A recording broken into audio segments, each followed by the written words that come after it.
out to your immigration advisors if you have a question or an issue, or to make sure you follow up with Laura Dean, our program coordinator, because we are here and we can help provide you with the resources that may have nothing to do with immigration, but to help you solve a problem. So that's my main message, because I see so many students that don't take advantage of the network and the support we provide. And so today you'll hear about it. Hopefully you'll listen. And then we look forward to seeing you involved in the fall. We'll be back in person. We'll welcome you to coffee hour. And hopefully you will take advantage of our services and come in frequently and stay in touch about any issues that you may have. Hopefully you won't have any, but just want to let you know that you're not alone here. Okay, we are here to support you, and whatever issue, question you have, please feel free to ask anyone on our staff. So welcome, and I look forward to meeting you all in person in August. So I will see you later. Thanks, Laura. Thank you, Dr. Green. All right, so again, welcome everyone. We're so happy to have you here for your time at FSU, however long that may be. My name is Laura Dean. I am the CG Programs Coordinator, as Dr. Green mentioned. And first, we're going to go through just the agenda for today and what to expect as we roll through this orientation. So we'll start with introductions. I'll then review our CGE and FSU general programming, so things that you can get involved with and know to connect with. Jared will then roll through academic resources and success for you while you're here at FSU. We'll do a review of immigration advising, which is very important information for you all to know. We'll have a brief presentation from cybersecurity, safety in the US, healthcare in the US, and then we'll end with living in Tallahassee, all the fun things that you can do and see while you're here. And then, of course, at the end, if you have any questions, feel free to stick around, and the CGE advisors will remain to answer any questions you have. Of course, if anything pops up immediately through each topic, please do use the chat, submit your questions there, and we'll be able to answer as we go, or you can reserve them for the end. It's really up to you. So with that, I do want to mention where we are located on campus. So this is just a brief snapshot map of where we are. You can see there's the Denny's local little spot eatery on campus we're right adjacent to. We are on 110 South Woodward Avenue, and our building is called the Global and Multicultural Engagement Building. But it's also, the building itself is commonly known around campus as the Globe. So if you ever hear anyone referencing the Globe, they're referencing our building, and that way you at least know the lingo of campus. Okay, so as we progress, we wanted to introduce you to our International Students and Scholars Services staff, who you'll have connections with throughout your time at FSU. Our Associate Director, Kristen Hagen, wasn't able to join us today, but no doubt you'll see her whenever you go into the office at some point. And if we go around, let's just have everyone just do a brief welcome, starting with Betty.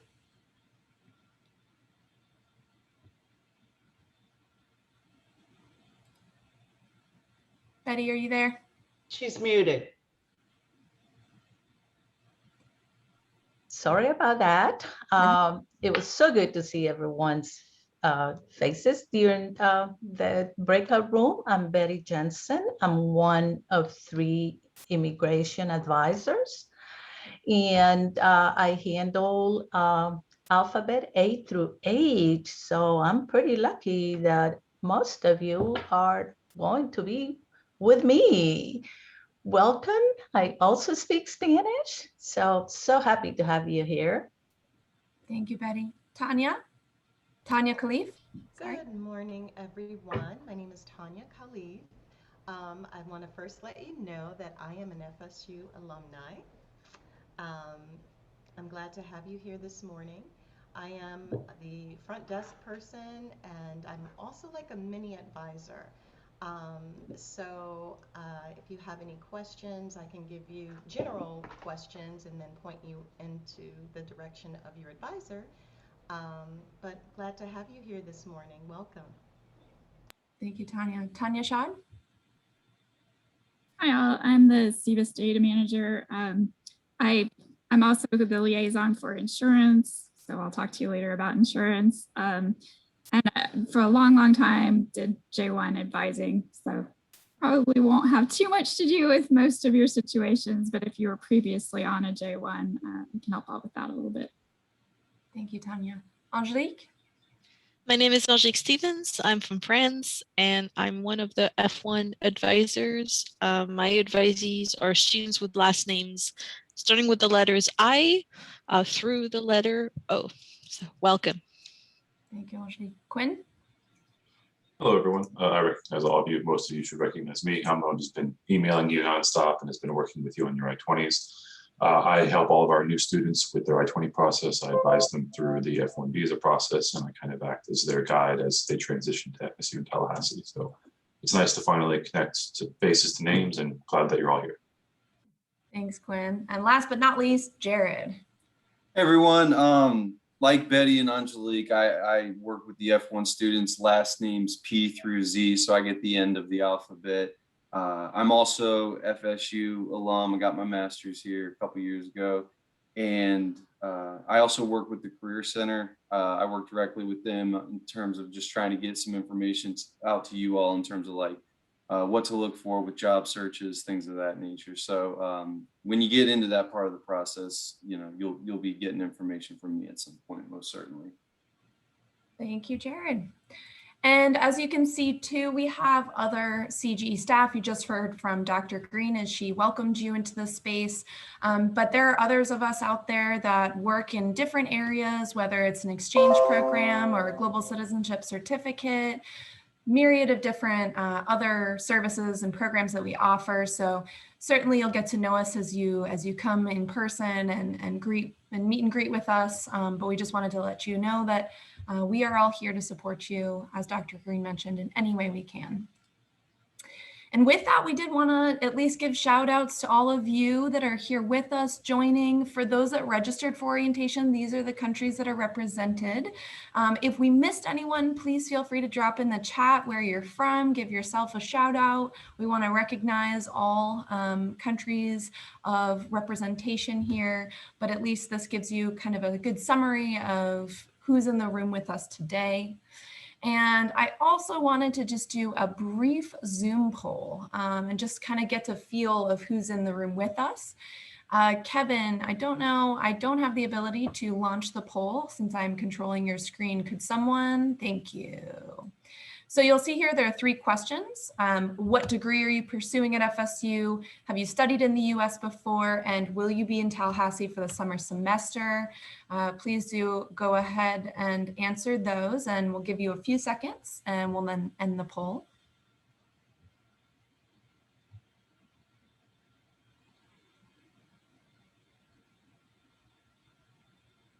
Awesome, everyone answered, perfect.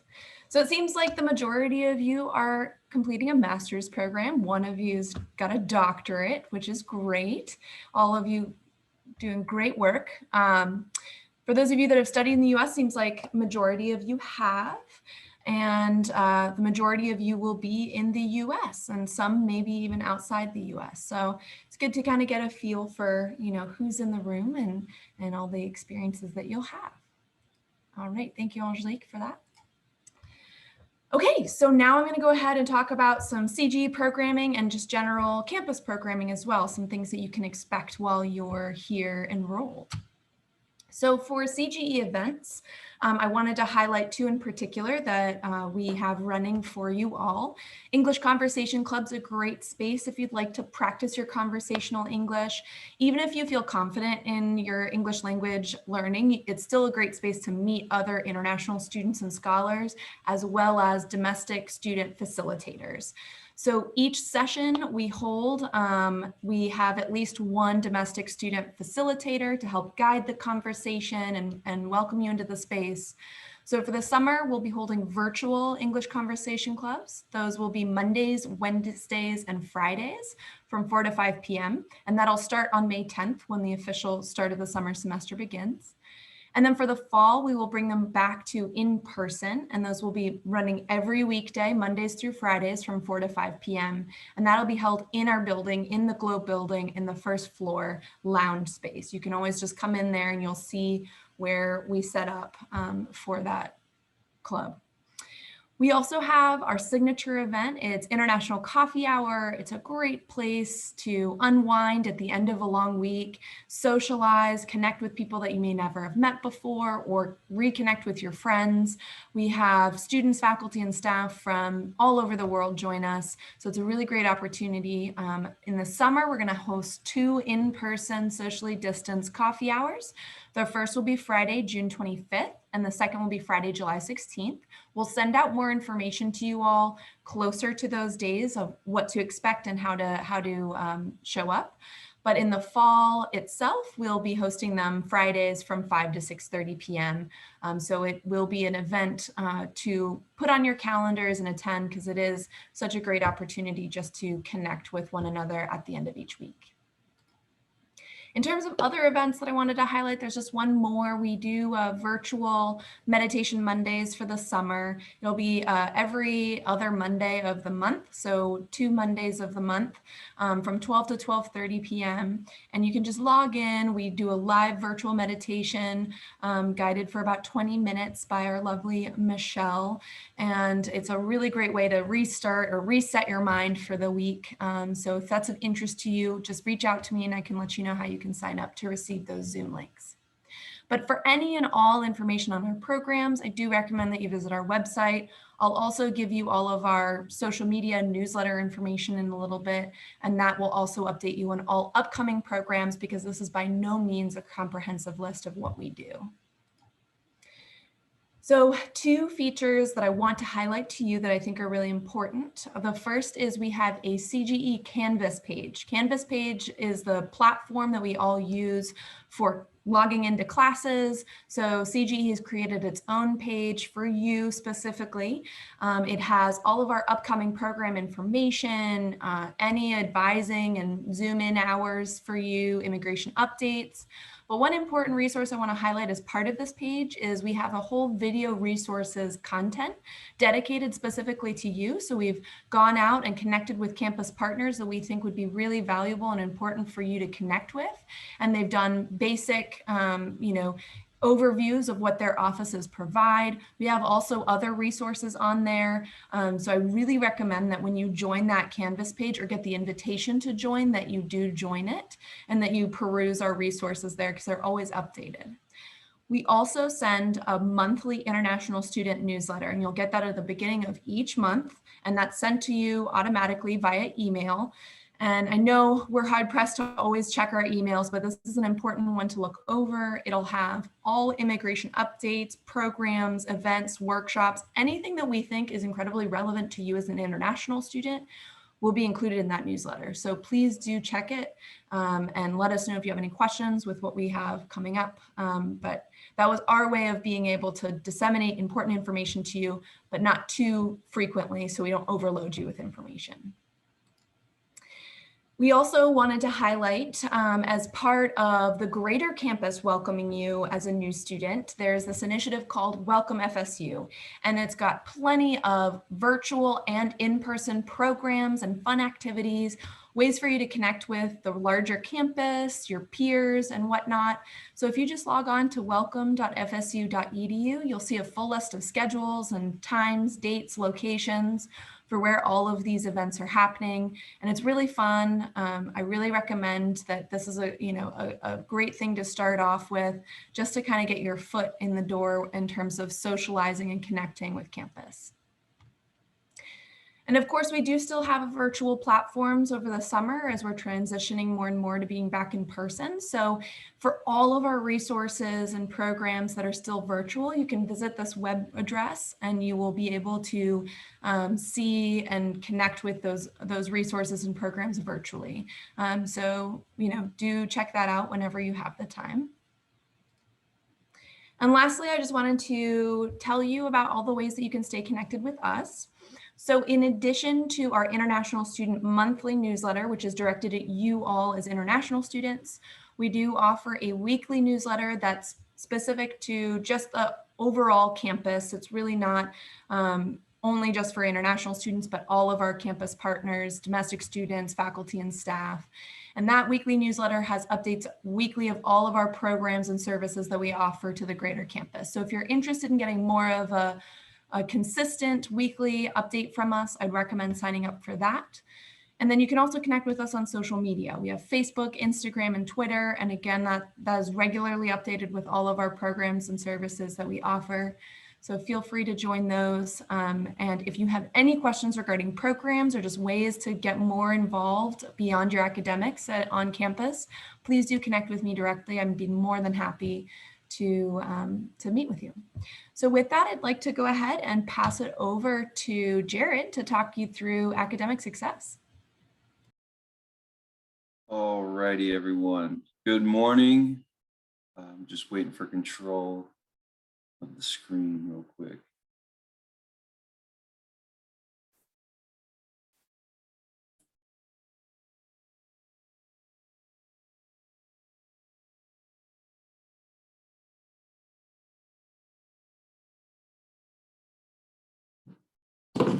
Okay, here we go.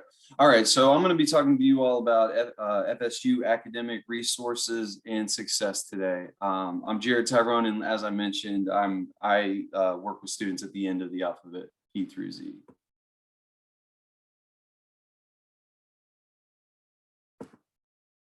Okay, so in terms of registration, summer registration period opened up March 15th to April 16th.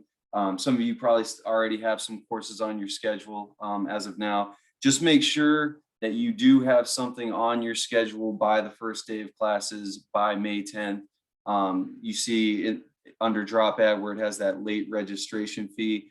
The university will apply a $100 late registration fee to you if you are not enrolled in something by May 10th. So just make sure you have one class. It can be any class. Make sure you have that class on your schedule by May 10th.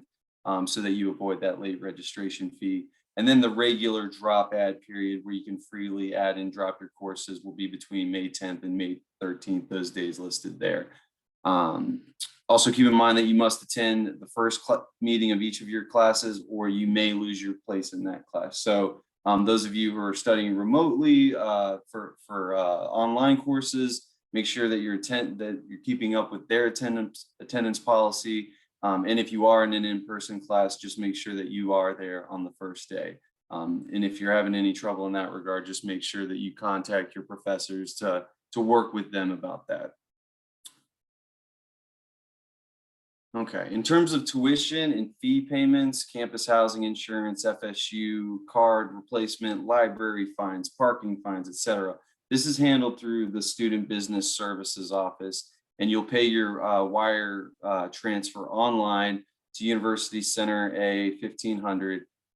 Student Business Services, there's the website there for Student Business Services. And if you need a payment plan, if for some reason you're not able to pay everything up front, they will work with you to do an installment payment plan. So you would work with that office to see what options are available to you. In terms of agency billing, for those of you who might be sponsored by your host government or an international organization or something like that, those payments will need to be in by May 18th. If they'll work with you on that as well if you're having trouble. Sometimes things get delayed with governments and things like that. So just make sure you're in contact with them if that does apply to you, so that you're not penalized on that front. And then the regular payment deadline is Friday, May 21st, 11:59 p.m. So 1 minute before midnight. And make sure you pay on time, because if you don't pay on time, these things can all have a sort of a trickle down effect on you later. So your course schedule might get canceled. You might not have access into the buildings or things like that. So make sure you take care of your payments, because if you don't, other weird things will start to happen. Okay, additional considerations. The Student Business Services Office, they no longer accept cash as a payment option for students or other account holders. So if that is something that does apply to you, you'll want to let us know so that we can sort of direct you to the appropriate person. And keep in mind that payment by electronic check carries no additional service fees. So that's good in terms of processing your payments. And also, the Student Business Services office has a drop box that's located out there outside of their office, University Center A. That's attached to the football stadium, and it's available 365 days a year, 24/7. And if you drop off in one of those locations, your personal check, for example, they say that they will receipt you by the next business day. So it seems like there's a really quick turnaround in terms of when you can drop that and when you'll see that money taken out of the account. So various options for you there. Okay, in terms of classroom culture in the US, I know that some of you already have experience studying in US classrooms, so this will be reviewed for some of you. You are joining a top 20 public institution of higher education at Florida State University, so some good stuff to be aware of here. You all are graduate students, so chances are you're going to have smaller class sizes than undergraduates would. They do vary from 10 to 200 at FSU. I can't imagine any of you will be in a class of 200 people. It'll probably be smaller because you all are more specialized. The syllabus is a very important document that you get in each of your classes. It's a complete guide to your class, everything from when your exams are going to be to when papers are due, what readings you need to do for that week, the policies that professor might specifically have for that course in terms of attendance or something else. All of that will be clearly outlined for you on the very first day of class, and it will show up in that syllabus. All the basic information you need for that course should be there. And you should know from day one of that class what your expectations are. In the US, of course, our teaching styles differ than they do in other places. The US focuses on a very student-centered style of learning. So that means the teacher is just not going to be up there talking directly at you the whole time without any of the students speaking. It's very much the opposite. Engagement, presentations, participation, group work, very common in the US classroom. They want your opinions. They want you to add to the discussion. They want you to bring your experience into what's being discussed. So keep that in mind. You will do some presentations and group work, most likely, all of you will. So that's something to keep in mind as well. And if you have any issues with anything, the professors are there for you. Reach out to them, voice your needs, let them know what you're having trouble with, and talk to them early and often about those things, and they'll work with you in that regard.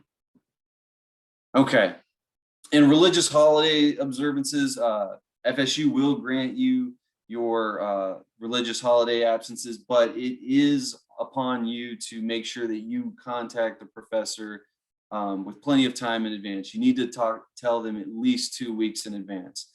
I tell students, if you know a religious holiday is coming up for that semester, to just go ahead and address it first couple of days of class to let them know, so that way they're not caught off guard, that they have plenty of time in advance.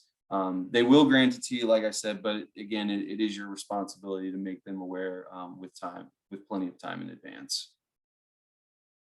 Okay, so in terms of academic integrity and plagiarism, these are serious things that can get you in trouble if you're not careful. So just to briefly go over some of these things, violations of the FSU academic honor policy include activities such as plagiarism, cheating, unauthorized group work.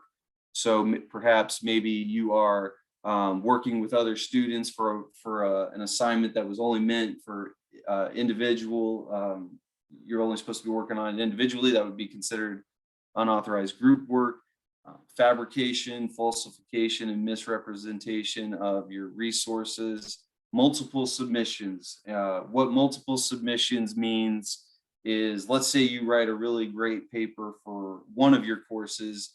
You cannot then just take that paper and then resubmit it for another class. That is not okay. That's considered multiple submissions. Abuse of academic materials, complicity in other areas of academic dishonesty, It's not limited to just these things, but these are the ones that are, you know, stark and you need to be aware of.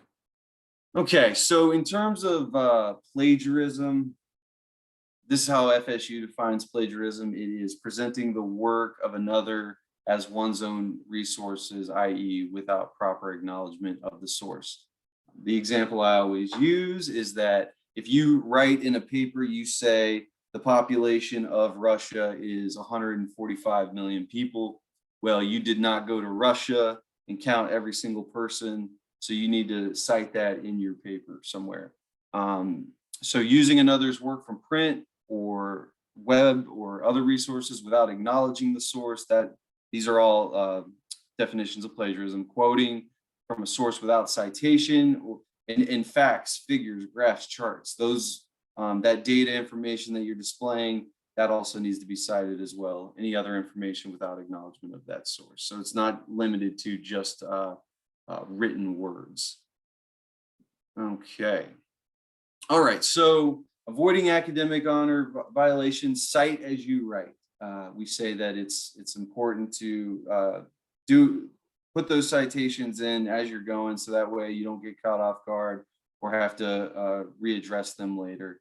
And be familiar with your citation styles. The two main ones we use in the US are the MLA format and the APA format. And usually, depending on what you're studying, what program you're in, your department, your area of study might use one or the other. That's something that will also be clearly stated on the syllabus you receive at the beginning of the course. Make sure you're using the correct format that's expected of you. Also, professors do utilize online platforms to verify original content in students' work. It's known as Turnitin. You can see that that logo there for it. And what that does is when you submit your writing, the professor will put it through that program, and will instantly be able to tell how original your work is using a percentage displayed to say, okay, how original is this content? So keep that in mind as well, that it will be looked at through an actual program. Violations of the FSU academic honor policy, especially plagiarism, has serious consequences. So if it impacts you academically, it's likely to impact you in your visa status as well. So be very careful. Don't run into any mistakes. And we have resources as well to help you. So Strozier Library, that's the big main library that we have here on campus. There's a reading and writing center that works on individualized instruction and composition, reading through one-to-one tutoring and small group workshops. Also tutoring information via Zoom. They have it in certain subjects, math, physics, chemistry. You would want to check to see if your academic program is something that they would tutor in. Both those links are there, and they're still largely doing things through Zoom. Hopefully when we get back on campus in the fall, that might be switched up a little bit. But for now, it still seems that most of that is being handled online. Okay, ACE, that doesn't apply to you all. That's a resource for undergraduate students, and you're all graduate students. But there is in the Strozier Library, there is a graduate student room that they have. There's actually a wing of Strozier that is specifically available to graduate students, so that you don't have to, be among the undergrads. I guess you get your own space in that building, so that's there as well. FSU libraries, the librarians are assigned to fields of study to assist with your research. So as an FSU student, you are granted access to scholarly articles. If you have trouble pulling up an article, a research paper, or a book, or something, some data that you need to do your work and you can't find it, reach out to those folks over there in the library, because their job is to help you find that article. So if you run into a wall in that regard, make sure you're reaching out to them. They'll get it for you. And like I said earlier, I work with the Career Center. I'm the liaison over there, and I do encourage you all to utilize their resources. It's never too early, I guess, to start thinking about what your future is. They do have career advising. There are internship opportunities available through Intern FSU. That's a program that they have over there. They review resumes, cover letters. They give you tips, guide you on that. That's always something that it's good to get another set of eyes looking at your resumes and your cover letters. Those resources have been very helpful for me when I was a student here. They also do mock interviews. So if you are not very comfortable with the whole interview process, you can actually schedule an appointment with them. They will videotape you doing the mock interview so that then you can go back, see how you responded to questions. And then also they can show you things like, nonverbal cues and gestures that you're using, other things like that make a difference in the interview process. Career fairs are offered regularly at FSU and events, and we try to work together to hold stuff that is specifically designed for international students as well. So great resources there. Keep in mind that the Career Center cannot advise you on immigration things like CPT and OPT. So if you have questions as to how it relates to your immigration status, that's something you need to check with us. And they ask us questions sometimes too, but usually we tell them if you're not, to send you over to us if it's a immigration related question or a work eligibility question. Okay, Knoll Network. So Knoll Network is a program that they launched, the Career Center launched about a year ago. It's sort of their online database of job opportunities that are out there. The problem with it, in my opinion, is that it doesn't do a great job of differentiating between what's on campus and what's off campus. So if you're in initial status, you're a new student here, right? You're only going to be eligible for on-campus work in the fall, in the first year, basically. So, it's hard to separate those different areas. So what I say to students that are looking for on-campus opportunities to look through there, but then also we can guide you. And if you do have questions about on-campus work, you can email me directly. I can give you tips on where to look, what departments have had a history of hiring international students.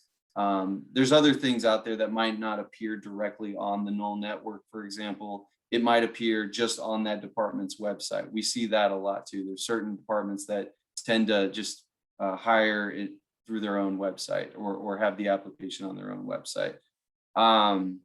Also, there's a part-time job fair as well that they do in the fall, in September normally. That's to be determined in terms of the actual date.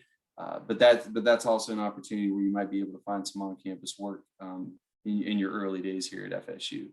And there's the registration link there as well. So just also, this is something we stress a lot because it can be confusing sometimes. Just check with us about work authorization. If you have questions, you need to know what you're eligible for.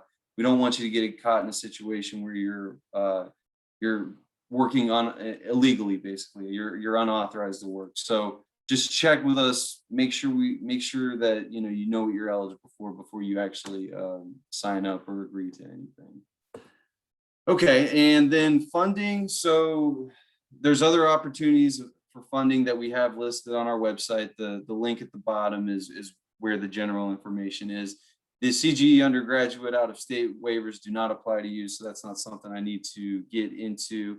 But the Linkage Institute waivers. So there is a collaborative program in the state of Florida where the universities throughout Florida, a lot of them have this program called the Linkage Institute waiver, where based on your country of origin, you might be eligible for funding.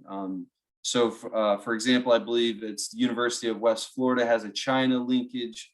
So if you're a Chinese student, you could apply through the University of West Florida for that funding opportunity. They're all throughout the state. They're not run through FSU. So if you look at those websites and see, oh, this doesn't have anything to do with Florida State, what does that mean? That's okay, because there's an agreement between these universities about that funding. So it's a collaborative initiative. And then finally, there's the Southern Scholarship Foundation, and that's a rent-free housing initiative. They provide housing to students who receive that award as well. And like I said, if there's most of the things that students ask me about in terms of funding is probably already on our website. So that's the resource to look at. And for those of you that are transfer students, there are specific resources available to you as well. Transferstudents.fsu.edu. That's where you can pull that information up. And just keep in mind that we're still following CDC guidelines. I'm sure you've heard this a lot. So just expectations in terms of mask wearing in buildings and classroom. Following those guidelines that are currently out there. And as Laura Dean mentioned earlier, the virtual FSU platform, definitely check out that information, especially for those of you who might not be able to get here on time to help stay involved with what's going on campus. Okay, and that's it for me. Thank you all very much again, and welcome. Okay, so now after we've talked about classroom and classes and classroom culture, we're going to segue to a very important part of the life of an international student, and that is immigration. We are the immigration advisors, also known as International Student Advisor. But let me see if I have control. Okay, so we spend a lot of time behind the scenes making sure that you properly maintain your immigration status, or things at FSU may not go quite well because your status depends on your immigration, if I can quite put it that way. So international student advising, okay, as we mentioned earlier when we introduced ourselves, I'm the one that has the alphabet range of A through H. My colleague Angelique has I through O, and Jared P through Z. So keep that in mind. Right now, all of you have been dealing with incoming new student advisor, Quinn. And once you arrive in the US and you have established your F1 status, entering the US, we three will be the ones taking over. So communicating with us will be much faster and more, quicker than perhaps getting in touch with Quinn again, because he will be forwarding the email to us. And he has zillions of applicants waiting for him to respond. Miss Tanya is the friendly face that is right there in front of you when you walk in the office, and we're all looking forward to greeting you in the fall. And on the right, we didn't quite meet our direct supervisor, Miss Kristen Hagen. She's actually on a very important, caring mission right now. We have a lending closet, so she is out and about getting stuff so that we can later have you go to the lending closet and hopefully get pots and pans and dishes and all of that for you to use while you're here. We do a lot of processing behind the scenes, as I said, but we do appointments every single day. But you really don't have to make an appointment. You can just zoom in between the hours of 2 to 4 every single afternoon. So what a fast and effective way to reach us right away when we need, when you need to see us. But we can also do an appointment via email or via phone. So you just need to reach us. And again, we do a myriad of things to help you maintain and avoid any issues with immigration later. We keep updating you on guidelines and things that apply to you. Right now, COVID has given us so many that we're all trying to keep up with. We do workshops on employment, workshops on career, workshops, you know, whether we do them or somebody else. We get the help from somebody else, such as the Career Center, to do the career workshop. We just do all kinds of assistance that we give to you, as our director, Cindy, mentioned earlier, that, you know, if in doubt, come and see us, even if it's not for immigration. If we don't know the answer, we will refer you or find the answer. And number one should be, the bottom should be number one, we're your best advocates. We're happy that you're here. You bring so much to our campus. You bring so much diversity, culture. You help internationalize our campus. So we definitely love having international students on our campus, or we wouldn't be doing this job.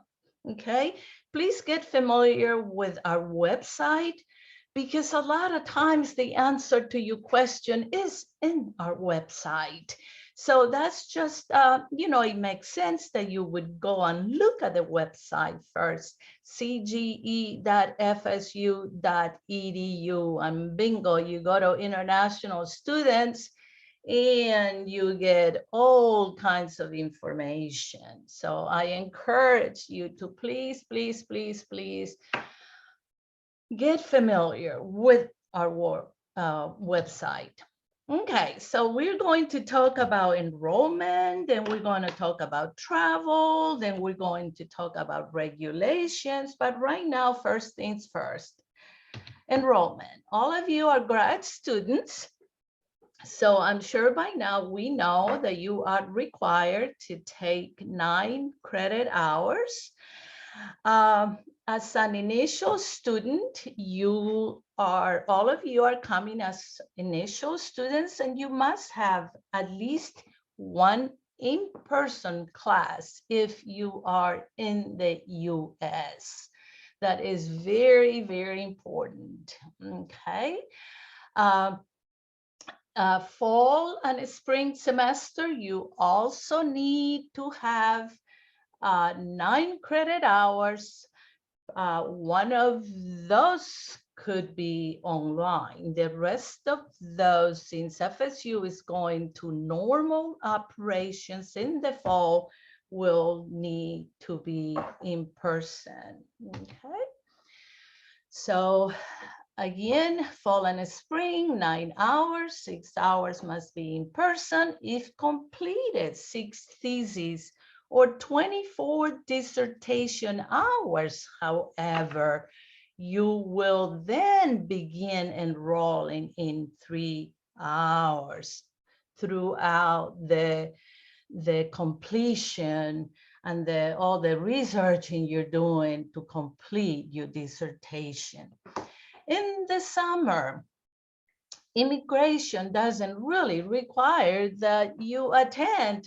However, many grad students, I would say the majority, might be funded, and they will have their own requirements in their enrollment.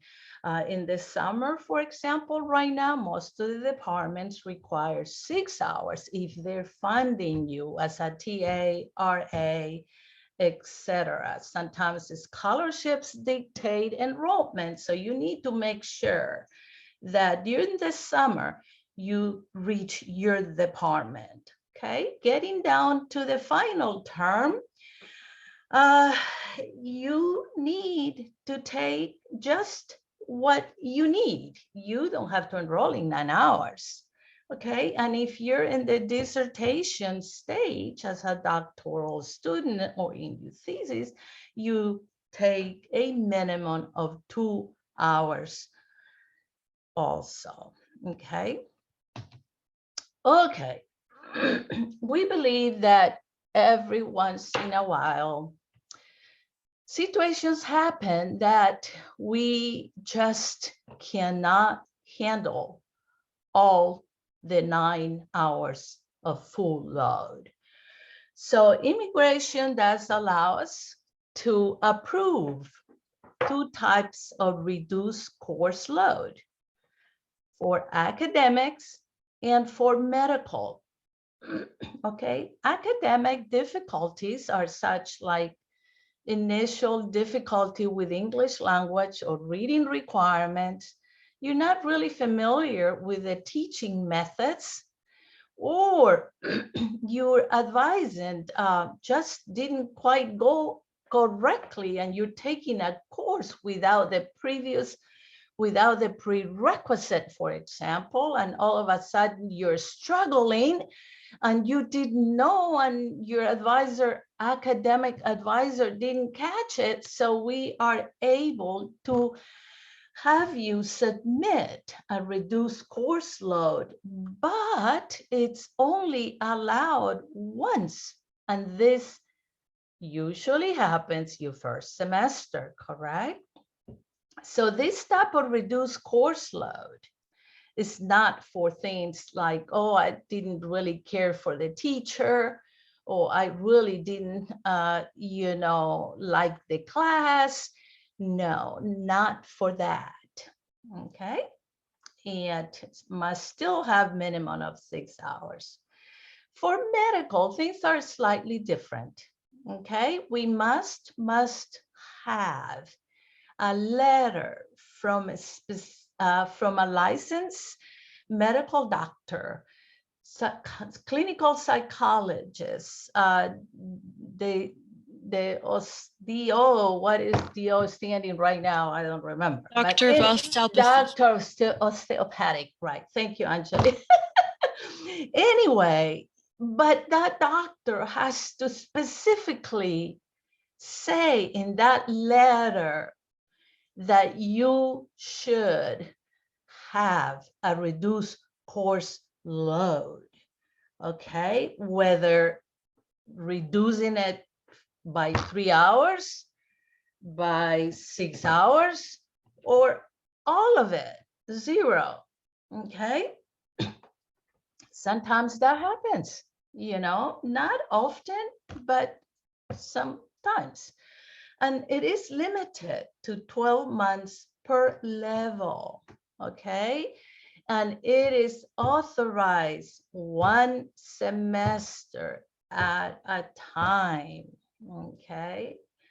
So if you have any questions about that and you begin wondering, immediately reach your immigration advisor. It all has to be authorized in advance, okay? And then you have to proceed to do the processes for the academic side if after we approve the reduced course load from the immigration side. Okay, all these forms, again, where are they? They are all under forms on the right-hand side of our website, cge.fsu.edu. Let's talk about travel. Okay, travel. Well, we all know what our passport is, and it must be valid at all times while in the US, and at least 6 months into future at the time of US entry. Okay. Extensions for passports can be done in the United States by reaching your embassy or consulate while you're in the US. Some of them are in Atlanta, some of them are in Miami, some of them are in Washington, DC. Okay. Your visa is the one that, since I mentioned that the passport can be renewed or extended in the United States, your visa cannot, N-O-T, it has to be renewed only going back to your home or a third country. But in any case, it must only be valid at the time of entry to the US.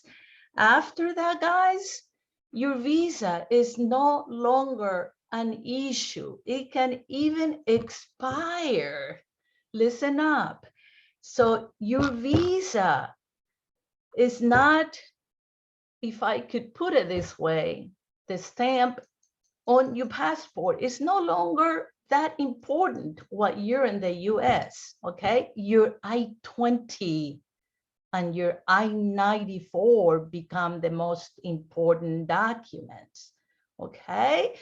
And I know there is a lot of confusion on that, but your I-20, once you've entered the country, is the one that is giving you and continuing your status, your valid status in the US. Okay, I mentioned I-94 a little while ago. That's the electronic document. What happens is as soon as you enter the US, you're going to go to the officer who is part of the Customs and Border Patrol, CBP, and he's entering information which is triggering all the information that you are going to later retrieve to print your I-94.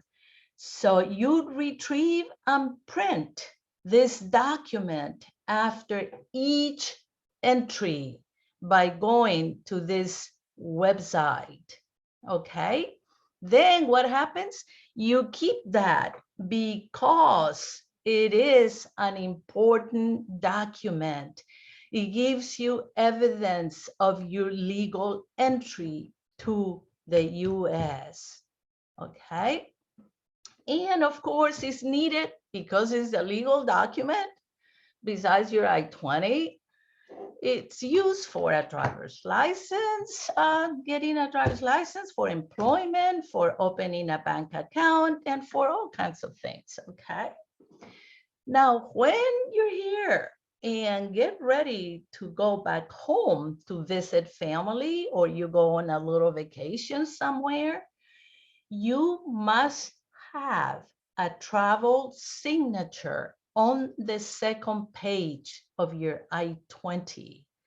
Okay, we have a system, I think you know the system, the e-form system called Null Start, where you will upload the reduced course load if you need, you would request a travel signature through Null Start. Okay, once we signed the I-20 on the second page, that signature is valid for 1 year while you are continuing with us. Okay, let's talk about one of the biggies, the basics on employment. Okay, I think I saw a question a little while ago. There are two types of employments, on campus and off campus, that have to do with that, where immigration plays part, okay? Well, it doesn't play a big part if it's on campus, because it fits on campus. You get a job on campus, you don't have to have our permission. That's wonderful. So we do not, okay? You can work part-time, fall and spring, 20 hours per week or less. For several employers at once, you can have, one position for 10, another position for 10, for a total of 20 per week. You can work full time in the summer and not be enrolled, because if you remember, I said earlier, you really do not have to enroll in the summer. You can work full time. Some students do like to enroll in the summer to, move ahead in the program, but off campus is very, very restricted. Okay, we have a program, immigration does, it's not just us. All universities have it, called CPT, Curricular Practical Training, also known as internship. I believe Jared mentioned earlier that the Career Center is a good place to approach to help you get an internship. And the internship can be paid or unpaid, okay? But for CPT, listen up, this is not here. We need to be in attendance in the United States for one fall and one spring before we can become eligible for CPT. Okay, that is very important. With COVID now, we're beginning at home, then we're coming the second semester. And no, you are not on F1 status yet. If you started at home and enter the US when you first become F1. So for CPT, again, pay attention. You have to be enrolled in Tallahassee, the beautiful campus of Florida State University, in person, fall and spring, or spring and fall. Then the third semester, you become eligible, okay? In order to work, regardless of whether it is on campus or off campus, you need a social security number. And we help you with that. Your department fills out the letter, we signed it, and you get instructions to follow with getting in touch with the SSO office. Okay, you must open a US bank account. I see Luis smile over there, so perhaps he's doing that. US bank account you have to open. And of course, once you get employed, and if you're employed at FSU, they will direct you to this really cool program called Glacier Program to create a Glacier account, which is really neat because this also helps you with your taxes. Every international student that is employed in the United States has to file taxes the following year, okay? Keep in mind that permission to work on campus will end on your graduation date. Any work done after graduation requires special permission, and that's kind of like a weird one, okay? So when in doubt, ask us, please. Now, what is SEVIS? You've been talking about SEVIS. Mr. Quinn has mentioned, perhaps your I-20, then you'll get into your SEVIS. Perhaps until you get here, you may not have heard. I don't really know. SEVIS is another acronym that stands for Student and Exchange Visitor Information System. Okay, we all are DSO. DSO stands for Designated School Official. Okay, that means that immigration has given us permission after making us wait for a while They've done our background check. They've made sure that we abide by the rules, or we may end up in jail, all kinds of things. So we are your DSO, Angelique, for the immigration purposes, Angelique, Jared, and I. Okay, well, there are other DSOs as well. Okay, so Tanya's also once a you DSO, Betty, sorry. was, Tanya is also a DSO. yeah, I am, so I can Yeah. sign their travel as well if they need. yeah, I said there are other Yeah. DSOs. Yeah, we have many that help you. Yeah. Okay, so SIVAS is basically an electronic record that it is demonstrated in your I-20, because once we gave you an I-20, we started your SIVAS record. Okay, but it is really electronic. Okay, it is, a number is generated when we do the I-20.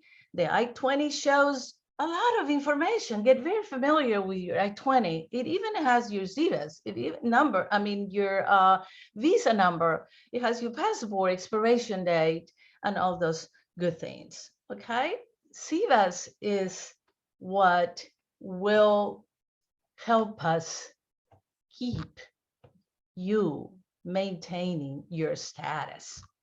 So you have responsibilities as students, and we DSOs have responsibilities. Okay, so your responsibility is address updates within 10 days of change. This is not our policy at FSU. This is immigration policy. Okay, so where do you update your address? You will get familiar with the term Student Central or My FSU. It's actually where you go to My FSU, my.fsu.edu, and you have all kinds of entering possibilities. So you are really using that Student Central for many reasons, not just to change your address, right? But it is very important that you address the change your address in the right format. Okay, our website tells you the right format. A lot of times we in your countries, in our countries, I was also an F1 student, also a graduate of FSU, so I went through all this stuff where the address, sometimes the formats back at home are different. Okay, the first line should be 3806 Piney Grove Drive. That's it. Nothing on the second line, nothing on the third line, then Tallahassee for the state, then, for the city, Florida for the state, 32311 for the zip code. Okay, that is very important because we daily keep actually making sure that your address is correct in SIVAS. When you enter your address on Student Central, my.fsu.edu, it feeds into our data system, and the next day is at SIVAS, in SIVAS. And SIVAS wants to see your physical address. Okay. So you're responsible. I know I spend a little time on the address because it's very important. Miss Tanya is the one that keeps us very straight, our SIVAS coordinator. So she's happy I covered all that. So your responsibility is obviously to request employment when it's off campus, right? And to get us the SS form for either off campus or on campus, okay? Some doctoral students have to go off somewhere abroad, sometimes to do research. Well, don't leave without letting us know. Every time you leave the US, you need to let us know. Okay, you will request, as I said earlier, that if you need it, reduce course load approval. If you need to transfer to another school, if you need a little longer in your program, and all is done through the CGE forms, okay? Good. What are our responsibilities as DSOs? I said the first one again, the most important, daily we are making sure that if you don't have your address correct, that we're sending you, we seem like a little bit of police officers right there in trying to make sure that this is correct, okay? We are verifying full-time enrollment. You will say, well, how would they know if I don't enroll in 9 hours? Oh boy, we know. Okay, so we're verifying full-time enrollment and compliance with online class. How would they know it's online or physical, remote or not remote or what? We know, okay? We hate, and this is something that all of us hate, to terminate your record because the rules were not followed after we have reached you and still, you know, not follow. That doesn't happen often, but when it does happen, believe me, we hate it. Okay, we behind the scenes are constantly processing requests for I-20 extensions for CPT, the program I mentioned earlier, OPT, the wonderful benefit immigration gives you after you graduate. You know, if you're transferring to school, all of that. So we mentioned that, all that. I don't want to get redundant here. We issue I-20s for F2 dependents, right, Luis? Update the field on study of your I-20 every time we major changes, you know, so it's not just one thing, it's lots of little processes, big processes that we do. You know, we have to shorten your program at the end upon graduation. And you know, we have hundreds and hundreds of you, okay? Immigration regulations. I'm not sure you guys have all done the online immigration orientation, but let's see how we're doing. This is actually fun, no pressure whatsoever. Let's see if you can tackle this. Some answers I just gave you, some maybe not, but let's see. So go ahead and begin, and I will cover all of them. Really, go ahead and do it, even if you get it wrong. Here we are just beginning, and so much information is thrown at you. I don't think you will get 100% of everything everyone said. Okay, so go ahead and begin by reading. Perhaps I don't need to read it. You can read it.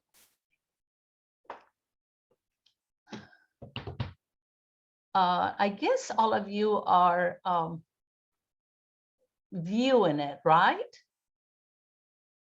So, okay, there we go. Wow. Okay. Okay. Okay, then we move right along to the second one. Good, good, good. More answers coming on that one. Yep, yep, good, good. Okay, good, good. Now moving along to number 3. What is the maximum number of hours per week that you must work on campus? Whoa, that is going to be the winner. Yes, I think. I wish we had, usually when we do this in person, we have candy throwing out, muffins or bars or something, you know. Okay, can you work off campus without? Good, good, good, good. How long must you enroll in classes before you must be eligible? Yeah, yeah, okay, we'll answer that. After moving to a new apartment, how many days do you have to update your address? Okay, let's end the poll now, and we're going to tell you the answers. Okay, there is the, okay, so we are going to, Okay, question number 1. Which of the following documents can expire while you're in the US without causing you to violate F1 immigration regulations? Your visa, guys. Remember, it's that stamp on your passport that upon entering your visa is fine if it expires. I think what it is that sometimes we think of the visa being the most important document. The word visa just, connotes that it's so important. But the I-20 is more important than the visa when you're in the United States. A visa is a travel document again, okay? Period of validity is for entry, not for duration of a status. The I-20 is the one, and the I-94 is the one that gives you duration of a status. Okay. What must you do with your I-20 before traveling outside the US? Get a travel signature, right? Yes, on the second page, we mentioned that you must reach us before you travel. Question number 3, the maximum number of hours per week that you can work on campus. I think this was the winner. Everyone had it right, 20 hours. Right? 20 hours. 20 hours is the maximum for on-campus work when classes are in session and required for you, except for summer when classes are not necessarily required by immigration. Okay. Number 4, can you work off campus without permission, prior permission? No way, Jose. Okay. No. Okay. That is a serious violation. Now for CPT, how long must you be enrolled in classes full time before you might be eligible for CPT or OPT? I mentioned 2 semesters, right? Either a fall or spring, or depending on when students come, spring and fall, correct? Okay. After moving to a new apartment, how many days do you have to update your address? 10 days, God. Not 0 days, not 60 days, 10 days. Immigration wants to see the new address on your SEVIS record within 10 days. Maybe set up a little calendar if you haven't arrived, most of you. That doesn't mean that as soon as you leave the airplane in Tallahassee, you have to run and change, and you don't know where you are. I think one of you was still in a hotel, but you need to have an address where you are at the point that you come in. And then once you find a more permanent place, then you change it. Right the first day? Nah, within 10 days. And again, the magic field is the student central area is my.fsu.edu. Okay, now I have finished with my presentation. I've enjoyed telling you all about how much we want to help you maintain your status. And we're moving on to something that is also very important. This is a recording part. And just keep in mind that a couple of times, because it is recording, it kind of jumps a little bit and it's a little, but it gets a little better. And so please listen up. Thank you, guys.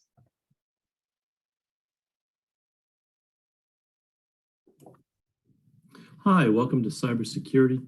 My name is Phil Kramer, and I'm the Information Security and Privacy Office Security Training Coordinator here at FSU. And today we're going to talk about some tips to keep you safe while you're here at FSU. First thing we're going to talk about is phishing. What is phishing and the definition of phishing? So what is phishing? Phishing emails, websites, phone calls, text messages, are designed to steal sensitive information from you. And cyber criminals do this by installing malicious software on your computer, or they trick you through social engineering by giving out your personal information, or just outright gaining access to your computer and stealing your information. There are some different types of phishing attacks, and we're going to talk about them now. So voice phishing, using social engineering over the phone to gain access to personal and financial information. You could also do this through texting as well, or SMS message, which we call smishing. We call voice phishing vishing. What you want to watch out for are when they call you on the phone, they're trying to steal your credit card or other information for identity theft. And they may call you and tell you you've committed a crime unless, and they're asking you for, that's the hook, $7,000, $5,000. You will be deported from the US. You will lose your legal status in the US. Don't hang up the phone or you'll be in trouble. You owe taxes and need to pay now or else. You trust me, right? That's kind of their hook phrase. And then all you have to do is pay shipping. And that comes into play when there's a deal that seems too good to be true. Just remember it usually is, and they just want you to pay say you have to pay shipping, so you're giving out your credit card information to them, and you're definitely going to be paying more than shipping. The reason we tell you about these is that it has happened in the past where individuals have been called from the FBI, the police, INS, saying that their visa has expired and need to pay me a certain amount of money or you're going to get deported. And the individual was unaware that this was not legitimate, so they went ahead and paid the person, only to find out that it was a fraud.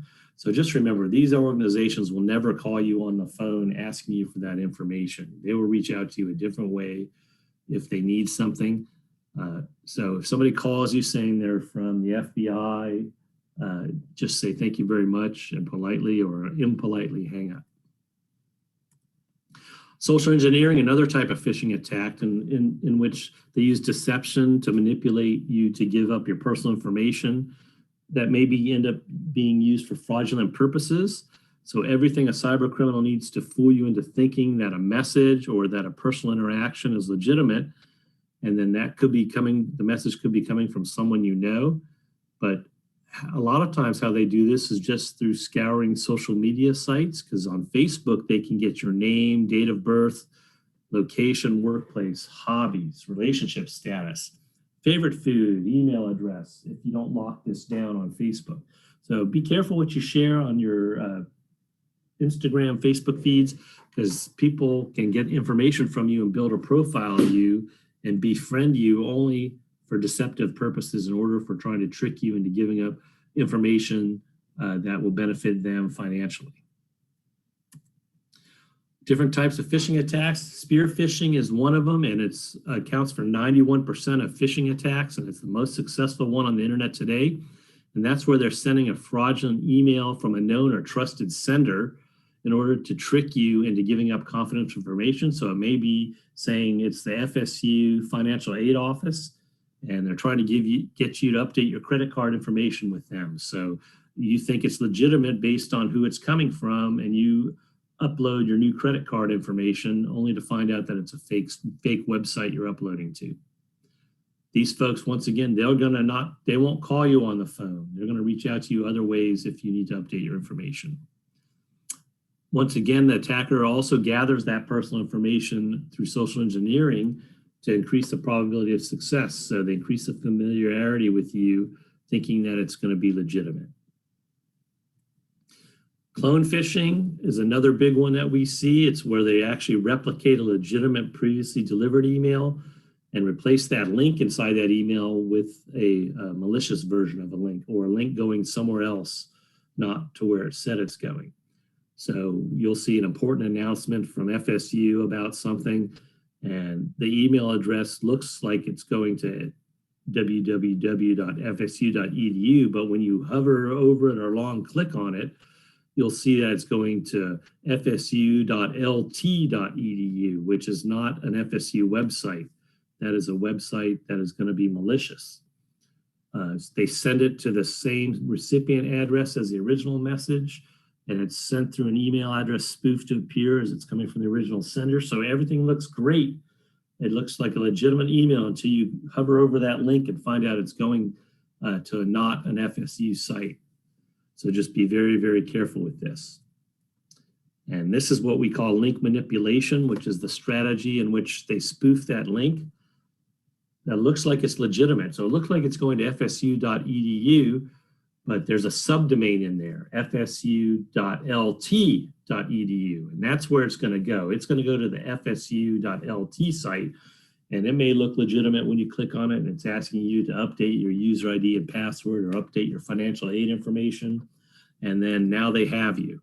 So look for misspelled URLs or these subdomains. The way you can do this is by hovering over or long tapping on that link to see where the website's going to. And then also your email client or web browser will show the preview of the link in the bottom left of the screen, so you can also look that way. But anytime you see a subdomain, or sometimes it's just a total different website, it may say fsu.edu, but when you hover over it, it's going to webmail.ru. So you just need to be careful when you look at these emails. How do you protect yourself? Just remember, the main thing is FSU will never ask you for your password over email. FSU is not going to call you on the phone asking you for your password. FBI, INS, Social Security Administration, for any information over the phone. So just remember that. If you receive a call like this, like I said, hang up.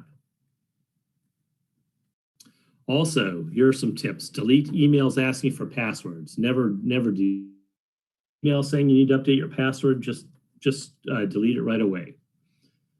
You can also send those to our abuse@fsu.edu email address.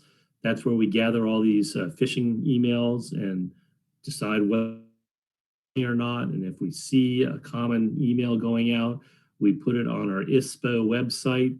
The address will be later in the slide presentation, into our fish tank, where you can go and look at the phishing emails to see if it's one that you've got that you know is bad. Don't send your passwords, bank account information, or other private information in email or through a link in an email. Always be cautious opening attachments. If you're not expecting an attachment from someone and they send you something, don't feel bad if you check with them and ask them, did you mean to send me this? Because the attachment may be installing malicious software on your computer when you click on it, so you need to be careful. Always contact the bank, credit card, or company with whom you're doing business. If someone from there calls you saying there's something wrong with your credit card, you want to make sure someone didn't find out you bought something from a certain website and is calling you to get your credit card numbers so they can use it for their personal gain. Hover or long tap links in the emails to make sure that the URL on that email is going to where it says it's going. Always look for that HTTPS and a lock icon in the website address bar before you enter any private information into a website form.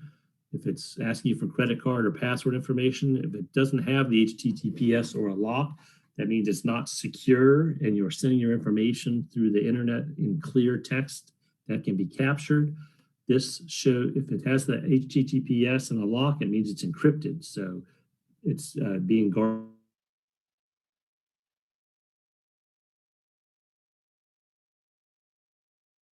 Some are very, very bad. So you just need to read them carefully, take your time. Don't act on impulse. Here are some additional resources we have available for you.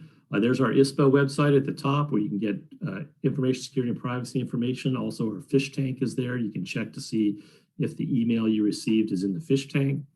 Another good one is the consumer.ftc.gov with all the phone scams. They update that regularly, talking about people calling about COVID virus relief, for example, and it's a scam. They try to get you, give me your credit card so I can send you the money. And all of a sudden you give them your credit card, but they're not sending you money, they're taking your money. FBI.gov is a scams-safety/fraud, great site. Find out what fraud attempts are out there as well. ITS also has resources that are available to the international students. We have Office 365 that you can download for free. There's LinkedIn Learning, great resource where you can not only learn computer courses, but there's other things, project management, program management, etc. Student computing support is discounted and has on-campus software support for your personal computer. We have FSU Secure Wi-Fi all over, free Wi-Fi service. We have the service desk that's available for you at help.fsu.edu. And you can get more info on the ITS resources at the its.fsu.edu/students website. We also have a Twitter at Florida State ITS where we send out information that's going on and tips and tricks to keep you safe as well. Here's my contact information. Please feel free to contact me at any time if you have any questions. Also, if you need to get a hold of me, you can also work through Kevin Galatera there at the Center for Global Engagement, and he can put you in touch with me. Thank you for your time and welcome to FSU.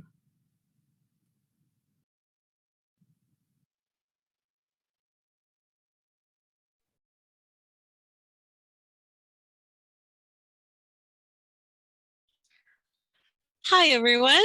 I hope that you are getting lots of useful information from this presentation. Our next presentation is Safety in the United States. My name is Angelique Stevens. I am one of the 3 F1 advisors at the CGE. I advise students with last names starting with the letters I through O. I will do my best to cover the information in this presentation.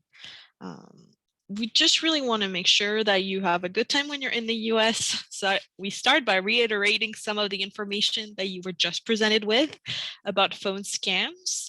So if you get a phone call from a number that you do not know, it's generally a good idea to just not answer it. If someone has a legitimate purpose for which they're contacting you, they usually will leave a voicemail. So a lot of phone calls are automated, or called through a computer.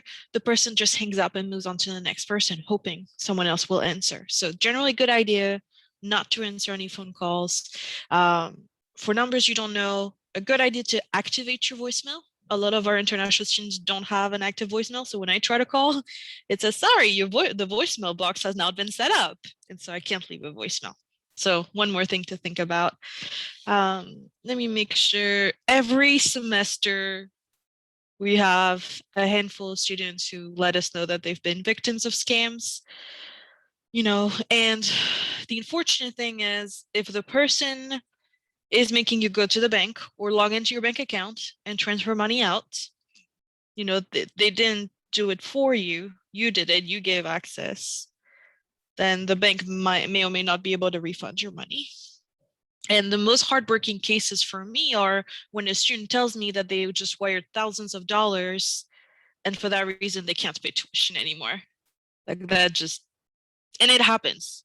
We send out messages every semester about scams and how to avoid scams, and it still happens. So general idea, if someone is pressuring you to pay, threatening you, aggressive, telling you can't hang up, it sounds like a scam.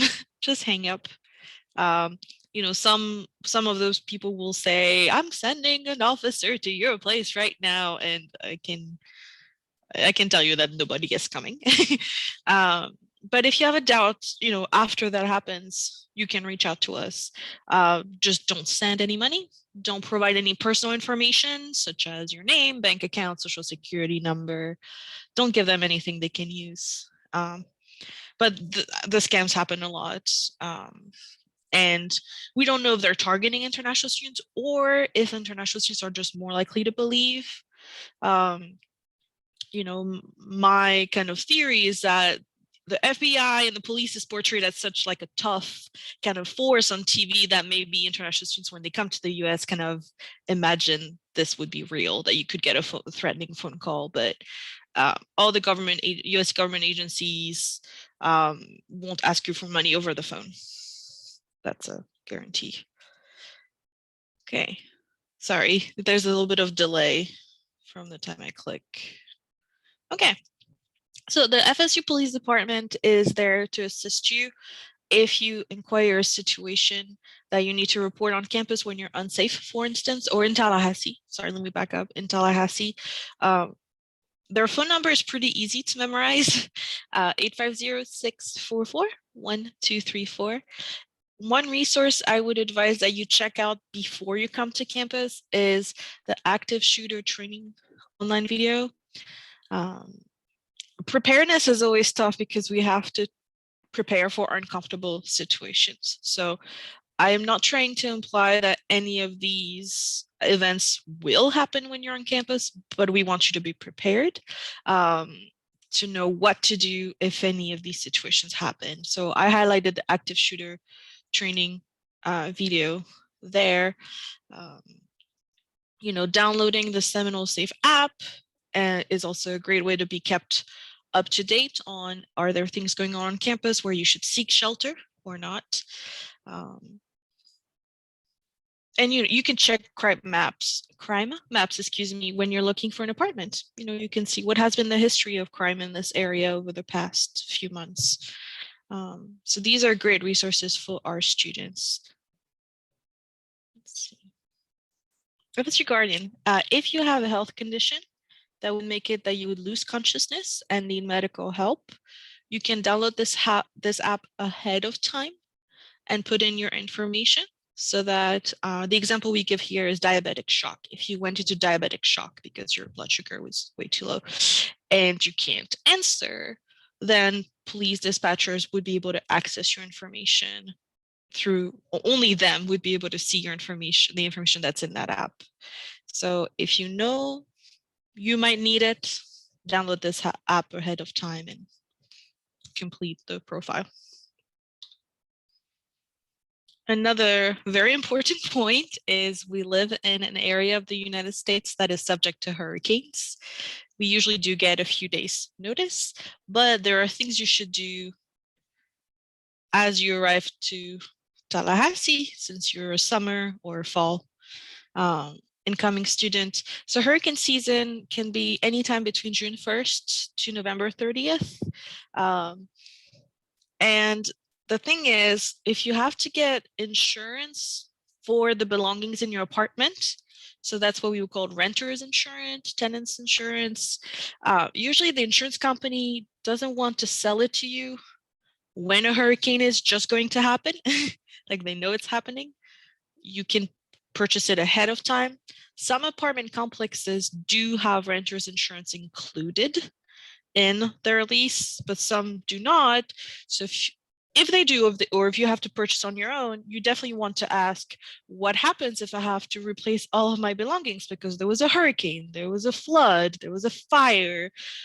You want to know when things would or would not be replaced. Another kind of important thing to do is to know what to do.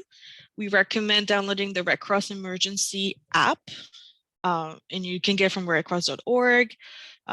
You can get from the App Store. And one thing I really like about their app is that you can actually download those resources and then have them when you're offline, just in case there's no cell phone service. That is pretty useful. I did link, let me see, I did link here if anybody wants to check it out later. The Red Cross webpage on how to recover from a disaster. You can search these keywords or you can type that URL as it is. So they do talk about like making a claim. We just talked about renter's insurance, making an insurance claim, and just how to recover financially after an emergency strikes. Now, we also would advise you make an emergency preparedness kit. And it should be a kit that you can take with you if you need to evacuate, or you can use if you need to stay in your house because it's not safe to be on the road. We've listed these items. It's usually recommended you make a kit for at least 3 days. And it's also recommended that you check if the foods, for instance, canned foods that you would have in your kit are still, are not expired. You should check that twice a year. I've been told like when the clock changes, we have daylight savings time and then regular time. You can check the supplies in your kit at that time. One thing you should have in that bag, probably US contact information, people in the US it would be a list of names and phone numbers of people to contact to let them know that you are okay. What I had been advised is that it's good to have someone who is living outside of your area, so not someone who lives in Tallahassee, that you know that you can call, and then that your family could also get in touch with, so that way, let's say you have an aunt who lives in Montana, so not in Florida, or a friend who lives there, and then they can also get in touch with your family. So that contact person is not affected by the disaster. You can contact them, your family can contact them, just so that everybody knows who to talk to. Our office will also probably try to get in touch with you to make sure you're okay. We'll usually send out an email right around the time a hurricane hits. I know I have, J Scholars. I also have to check on their welfare.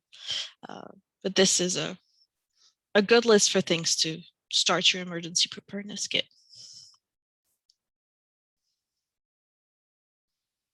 Okay, student conduct.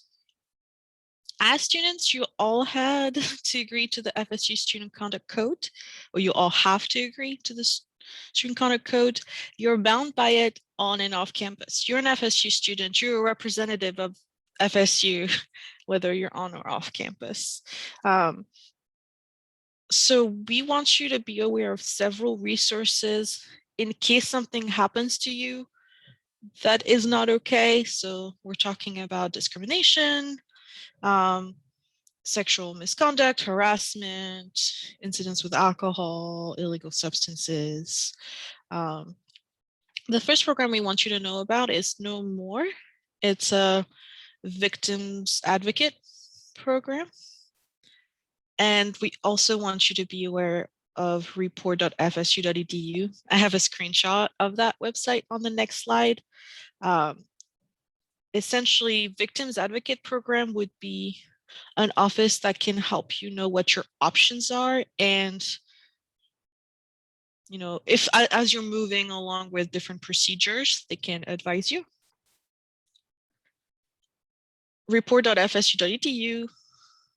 If I can click on the next slide, there you go. This is a website run by FSU. It's not 24/7 help. It's an online form that allows you to report these types of incidents in the red box. So if you are experiencing a situation where you are in danger or it's an emergency, then you should call the FSU Police Department or 911. So FSU Police Department is 850-644-1234.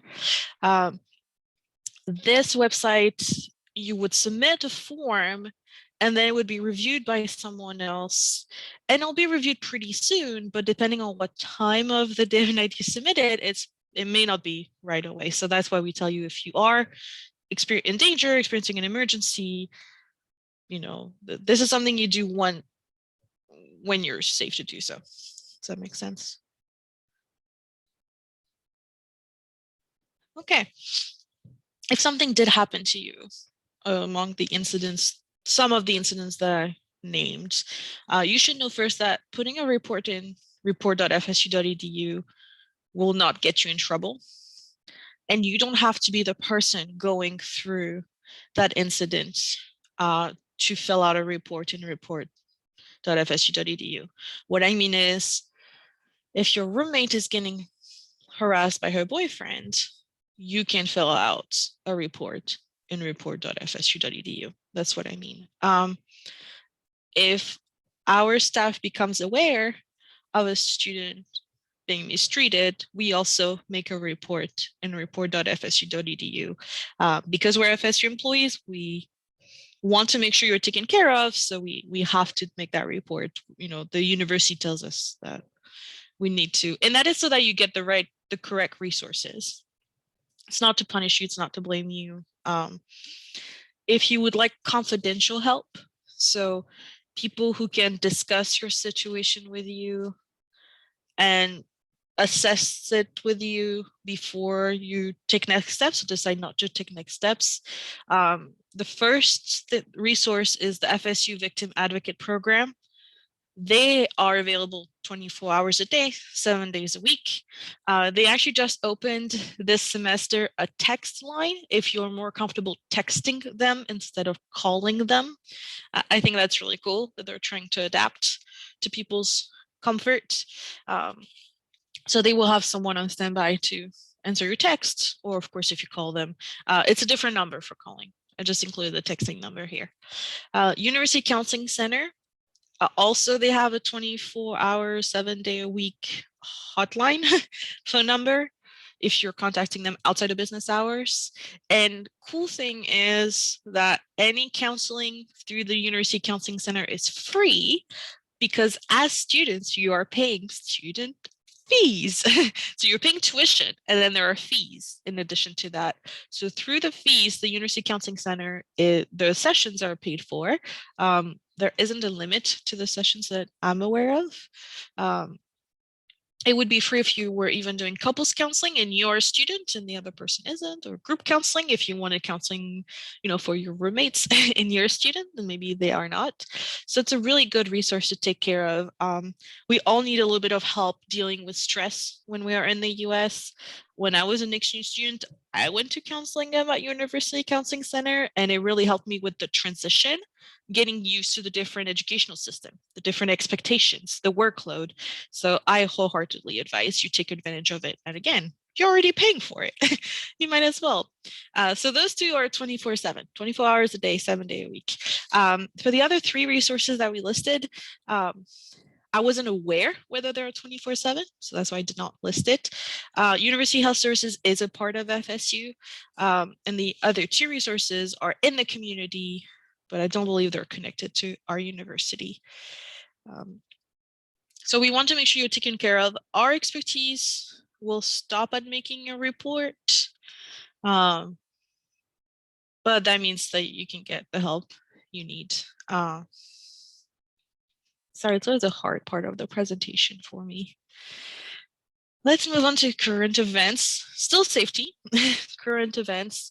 COVID-19, we still have at the moment some classroom modifications this fall semester. It could or could not change. At the moment, all of our students, staff, faculty members are expected to wear a mask when on campus, inside, outside, to maintain a 6-foot distance from other people in public, and to avoid crowds. And if you're sick, stay at home. There is no current COVID vaccination requirement. I don't foresee that there would be a requirement to get the COVID vaccine. I can tell you that you're supposed to self-isolate for 7 days and get a COVID test. If you haven't had the vaccine yet, you can get it in Florida, and it's free. You don't have to pay for the vaccine, the COVID vaccine at all. I know that in terms of FSU, the MMR vaccination is required, and Ms. Tanya Shad will, I think, expand upon that. But the COVID vaccine is not required as far as I'm aware. Okay, lastly, just recapping what kinds of resources you can use if you are at the border. Yay, good. I'm glad you got your vaccine.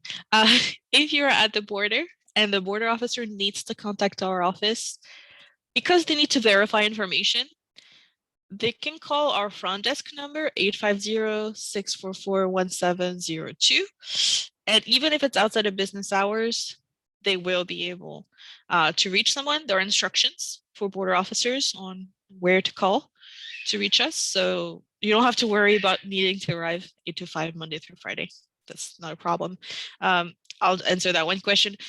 As of now, the Centers for Disease Control does advise you take a COVID test after arriving, 3 to 5 days after arriving, even if you are fully vaccinated, which is 2 weeks after your last dose. These instructions could change between now and fall, but at the moment, those are the instructions. That you still need to wear a mask on the plane, And you may not need to self-isolate if you're fully vaccinated, but you should take a COVID test. I think that's it for me. Take it away, Tanya. Thank you. Yeah, I've been around FSU for a long time. I was a graduate student here too, and I went on to work for what was then the International Center about 19 years ago, I think. So that's why I've got this weird breadth of experience on campus and why I'm the liaison for insurance. I was managing the J-1 visa status for a while, and that has a very strict requirement for insurance throughout the J-1 visa. So I'm directly involved with the insurance process on campus in most cases. This year we didn't have an insurance committee, but most years we have a committee who gets together and talks about what the insurance premium is going to look like next year, what the benefits will look like next year, and students are on that committee too in most cases. So this is a little bit of my expertise, but I am not the expert on campus. That would be the health center. My next slide in just a second. Oh, not quite there yet. But the next slide, we'll talk about the health center and what their resources are. They are your experts on campus for any healthcare needs, your insurance, that type of thing. We're just kind of here to bridge that gap between I've just gotten here, I don't know anything about this, and the next steps in talking to the health center. So this is what it looks like. It's right down the street from us, about 2 doors down. It's a very new building. I think it's about 3 or 4 years old, has a lot of resources for you. And it's going to first and foremost be your first stop for any non-emergency healthcare. So if you're just feeling a little ill, you're not sure why, maybe you don't feel like going to the counseling center, you'd prefer to see a psychiatrist at the health center, they have psychiatrists there. It's going to be your cheapest option, regardless of which insurance you have. And so that's why you want to go there first, and then they can refer you out from there to any specialist you might need or people you might be more comfortable with for your particular situation, but start there first. They also have quite a few health promotion opportunities. So they have the Fitness and Movement Clinic, which has some really interesting health assessment tools. Normally you would spend thousands of dollars to get information from those types of machines, but you can go into the or the Fitness and Movement Clinic as an FSU student and get those assessments for free, well, prepaid with your student fees. So, you know, take advantage, see where you are health-wise at that center. And it's also a smaller fitness center. So sometimes the Leach Center, the main fitness center, is just jam-packed with people. You can't squeeze in there. The Fitness and Movement Clinic may be another good option for that once we're past COVID. They do have a nutritionist on staff at the health center. So if you're finding that you just can't eat properly in the US, it's really, really difficult, that nutritionist can help guide you to the resources you need, the farmers markets, things like that, that will help you to be healthier while you're here. If you're a smoker, there's a smoking cessation program. It's very low cost for students, and they will help you to stop smoking. FSU is a non-smoking campus, so technically people are not allowed to smoke on campus. It's not permitted either inside or outside of buildings. So it may become a need if you are a smoker to stop smoking. They will take care of your insurance questions too. If you have questions about the FSU insurance, they manage that contract, and any unpaid bills that you're having trouble deciphering, FSU insurance, hasn't paid those bills for some reason, or it's taking a while, you can go to the health compliance office there and they can help you negotiate with the insurance company and figure those types of things out. They can't help with outside insurance. So if you got some other type of insurance through ISO or Study USA, something like that, they don't have a relationship with those companies. They don't know what that contract looks like, and they're not going to be able to assist too much with that other than guide you back to that insurance company for more information. That health compliance office also deals with immunizations. So I'll talk a little bit more about immunizations in a second, but if you have submitted your immunization form and it's still not cleared for some reason, that's the office that you would talk to figure out why. So sometimes it's a missing signature. Sometimes well, in my case, my immunization for MMR, the first one I got at 11 and a half months, 2 weeks too early. And so it wasn't accepted. So they can, guide you on things like that and what your next steps will be. I know some of you are starting classes soon, so it may be a little tight to manage some of that, but they can help. And they are responsible for clearing those insurance and immunization holds based upon either your purchase or waiver of insurance or, submitting the immunization form. So that's more or less an automated process, but they can help you through some hiccups that you may encounter along the way. Right now during COVID, they're primarily offering telehealth. So they want you to call in and talk to a doctor, set a telehealth appointment and talk to a doctor online. That doctor, if they felt that you needed to be seen in person or have some type of tests, they can guide you from there. But they would prefer that most people go through that telehealth option first if you're in Florida. If you're covered by the FSU health insurance plan, United Healthcare, they have their own telehealth options as well. So do look into that. You can get all of that information at healthcenter.fsu.edu, as well as the United Healthcare website. Emergencies. So we know you go to the health center for, I think I might have broken my finger, or I'm not feeling very well, or I have this eye infection. We know that's where you go first. But if you are bleeding profusely, you've fainted and you don't know why, you have an extreme headache that hasn't gone away, life-threatening emergencies, you think you might die, dial 911, get an ambulance, get to the hospital. Obviously very, very important, but it's very, very important that you do that only for life-threatening emergencies. If it's not a life-threatening emergency, do not go to the hospital. I know in many countries that's common. You go to the hospital to see your doctors, you go to the hospital to get immunizations, etc. Not here. In the US, they want to keep very sick people in the hospital and everyone else away from the hospital. So if you do have a doctor's appointment, that's typically not going to be in the hospital. It'll be in a separate office somewhere. If you do need to have lab work done, that's not going to be in the hospital. It'll be someplace else. So do not automatically go to the hospital for those types of routine kinds of care or doctor's appointments, or I'm just not feeling well, or I have an eye infection. That's the health center ideally. And you'll talk to them through telehealth ideally. If it is 10 o'clock at night and you have one of those situations, you're getting a little bit worried, but you're not sure it's life-threatening, you'll probably have an option for an urgent care facility. They usually have later hours, they have weekend hours. So you want to go to an urgent care facility if you're unable to get an appointment at the health center in the time that you need, and you're not sure whether this is a life-threatening issue or not. Do not wait until 2 in the morning to get care. If you've been sick, not feeling well, had a headache for 2 weeks, you want to try to take care of that during business hours. Otherwise, the hospital is your only choice at 2 in the morning, and it's going to be extremely expensive. So do keep that in mind.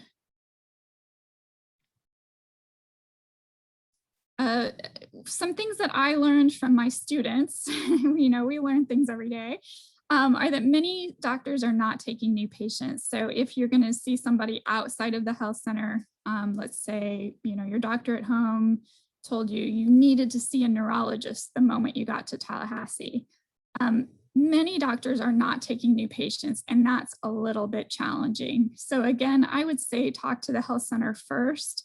Try to get their referral to a neurologist or ear, nose, and throat person, whoever it is you need to see. And perhaps you can kind of fit in that way. But a lot of doctors are not taking new patients for kind of routine things. If you're here with a family, that can be a little challenging, especially if you need to get kids into school for the last little bit of the year here. The Bond Community Health Center does offer immunizations for children or school physicals for children. So if you're really just unable to find a doctor who will take your children, Bond is a pretty good option for that. Again, for most issues, they want to talk to you by telehealth, but obviously immunizations you'll probably need to do in person there. So I put their website there, bondchc.com. And again, that's primarily for children. We can't see children at the health center, and spouses cannot be seen at the health center on campus. So we can see you as the student. If your spouse is a student, an FSU student, they can be seen at the health center. But absolutely no children at the health center. They aren't equipped to handle those cases. So I know you have plenty of to-do lists, lots and lots of to-do lists, but we do have a kind of healthcare to-do list that I'll flip through quickly for you today. Just some things to catch up on when you can. Immunizations, obviously your first issue because you'll have a hold on your registration for immunizations. So if you've not already submitted the form and had your immunization hold removed from the health center, that is something you want to tackle as soon as possible.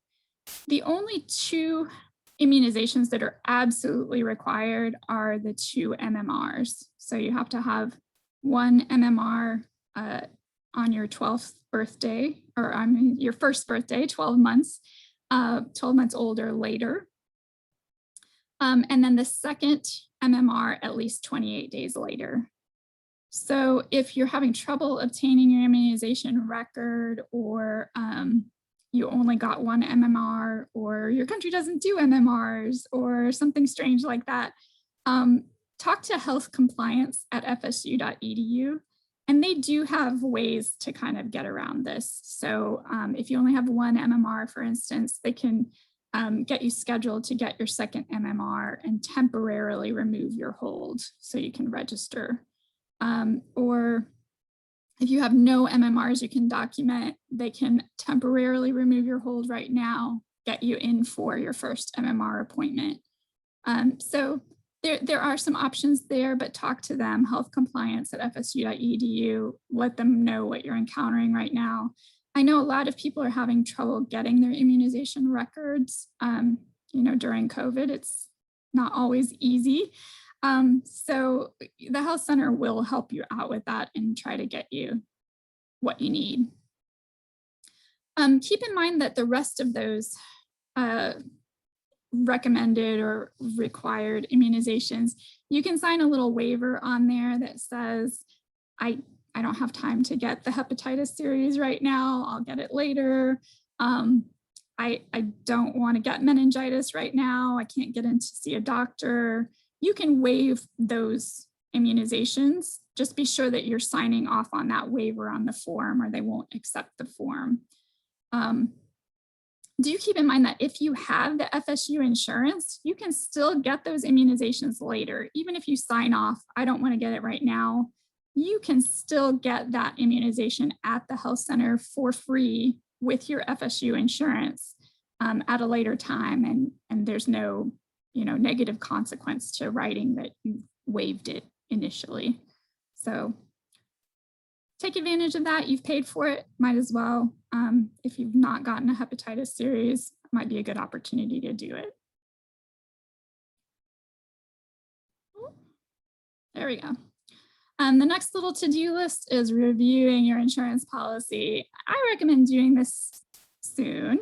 I recommend doing it before you purchase your insurance or before you enroll in your insurance, just so that you know what you're getting.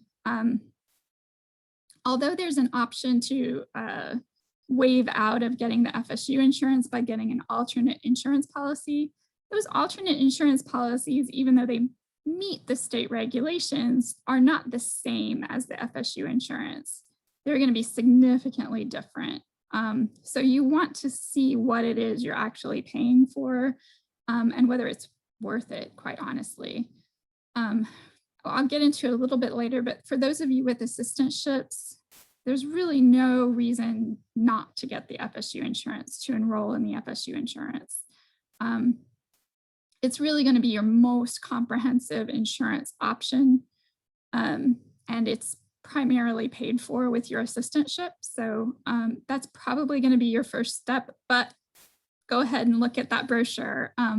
Has some really important information about what's excluded, what's included, what's covered, what you will have to pay on your own. One important thing that you want to look at with that brochure is the network. So this stems from the fact that the US does not have a centralized healthcare system. There is no government control of the healthcare system in the US.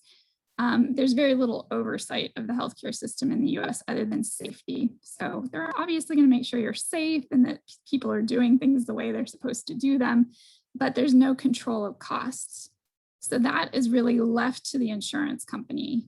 And the insurance companies go out and literally contract with every healthcare provider they can find on every potential cost that will be encountered. So for instance, they'll go to an x-ray technician and say, hello, x-ray technician, will you take $250 for this particular type of x-ray? And if that x-ray technician says, sure, they sign up, they become an in-network provider for that insurance. If they say, no, I'm the only x-ray technician in town that does this type of thing, I want to charge $250 today and maybe $500 tomorrow, then they are out of network. And it's going to be a lot more expensive to go to that out-of-network provider. So United Healthcare is a big company, the FSU insurance company, and they contract with just about everyone. They do everything they can to get everyone in network as much as possible. But there are some providers who never are in network, like anesthesiologists. In most cases, you can't choose your own anesthesiologist. You are in emergency surgery and you get who you get. So anesthesiologists know that, and they are generally not in network for any insurance company. So it's going to be expensive to have an anesthesiologist, and there's not much you can do about that. But everything else, you know, a general physician, if you don't want to see someone at FSU, ear, nose, and throat person, if you need a specialist off campus, those are typically going to have an in-network option. You're going to have a list of providers that are contracted with the insurance company. Another thing I want to mention is that, you know, you're paying a premium. You're paying like $3,000 to be part of the insured group of students. And the insurance company is actually paying 80% of that back out to those healthcare costs, to the x-ray technician, the labs, et cetera. So they are only allowed to keep 20% under the federal regulations for the FSU plan. And that 20% is going to go towards paper and personnel and computers and, you know, people to answer the phone when you call and ask questions. So if they are making more than 20%, if they're not paying 80% out, they're only paying 70% out, they have to refund the students. They have to refund the people who paid those premiums, and they don't want to do that. So they are going to try to keep that money going out to healthcare in the best way possible by having these networks, by having co-pays, by having deductibles that make sense and put them right in that 20% area for their own costs. So that's how it works. And that's how an outside insurance company is going to do it too. They're going to try to keep around 20%. So that's in network. It's a challenge. As long as you're looking in that brochure, seeing who your network is and trying to stay within it, you're good. So do keep in mind that that premium is not going to cover all of your costs. If you had an insurance plan that covered absolutely everything, it would be probably around $4,000 a month. So it's quite expensive to find a policy that will cover absolutely everything with no deductibles or copays or anything like that. So the insurance companies know that normal people like us can't afford $4,000 a month for insurance. And they initiate these ways of trying to balance that out to keep your premium pretty low, but then pass along more costs to people who are using healthcare more. So you'll pay about $3,000 to be part of the FSU plan. That gets you into the club essentially, and that gets them, starting to pay for some of your costs. But then you are going to have a copay for some things that you need to do. So labs, x-rays, specialists, those are things where you're going to pay a little amount for those healthcare costs, and then nothing else. We love copays. Copays are predictable. We know where that money is going, and we will not get any more bills in the mail after that. So we love copays. We want to do that as much as possible. And you want to know what those copays are for your particular insurance. Then beyond that, for things that we can't get a copay for, let's say you end up in the hospital, you have a huge medical bill, that's going to fall under this deductible structure. So this is the first amount that you will pay personally before your insurance company starts paying. And then after you've paid that deductible, you will be charged a percentage of the remaining costs. That's the co-insurance amount. So usually it breaks down to you pay 20% of the remaining costs and the insurance company pays 80% of the remaining costs. So although it may seem unfair that you still have to pay money after you have insurance, just keep in mind that it's to keep that initial premium as low as possible. And to kind of guide people's behavior too. So hopefully they won't, go to a doctor every time they have a little headache, something like that. All insurance companies in the US have exclusions, even the FSU policy. So you do want to know what those exclusions are, what they absolutely will not pay for. The most common ones for just about every plan you're going to encounter are routine eye care. So I have reading glasses and contacts. I have to pay a doctor on my own for the exam, for the contacts, for the glasses. I do have a little insurance policy for that, but it's really just prepaying for what I would pay anyway. I pay, I don't know, $6 a month or whatever. And it's really just going to prepay for the services I'm going to need that year. That's how voluntary insurance really works. They know you're going to need it. I haven't been able to see since I was 7, so they know I'm going to need it. And so I just have to basically prepay for those services. Same with dental work, because all of us pretty much need dental work at some point in time. We may have a sore tooth, or we just need to get our teeth cleaned twice a year. That you're going to do on your own, or try to find a dental plan where you can prepay for it throughout the year. And again, it's going to be the same kind of setup where you're paying about the same amount of money, but you're doing it incrementally throughout the year.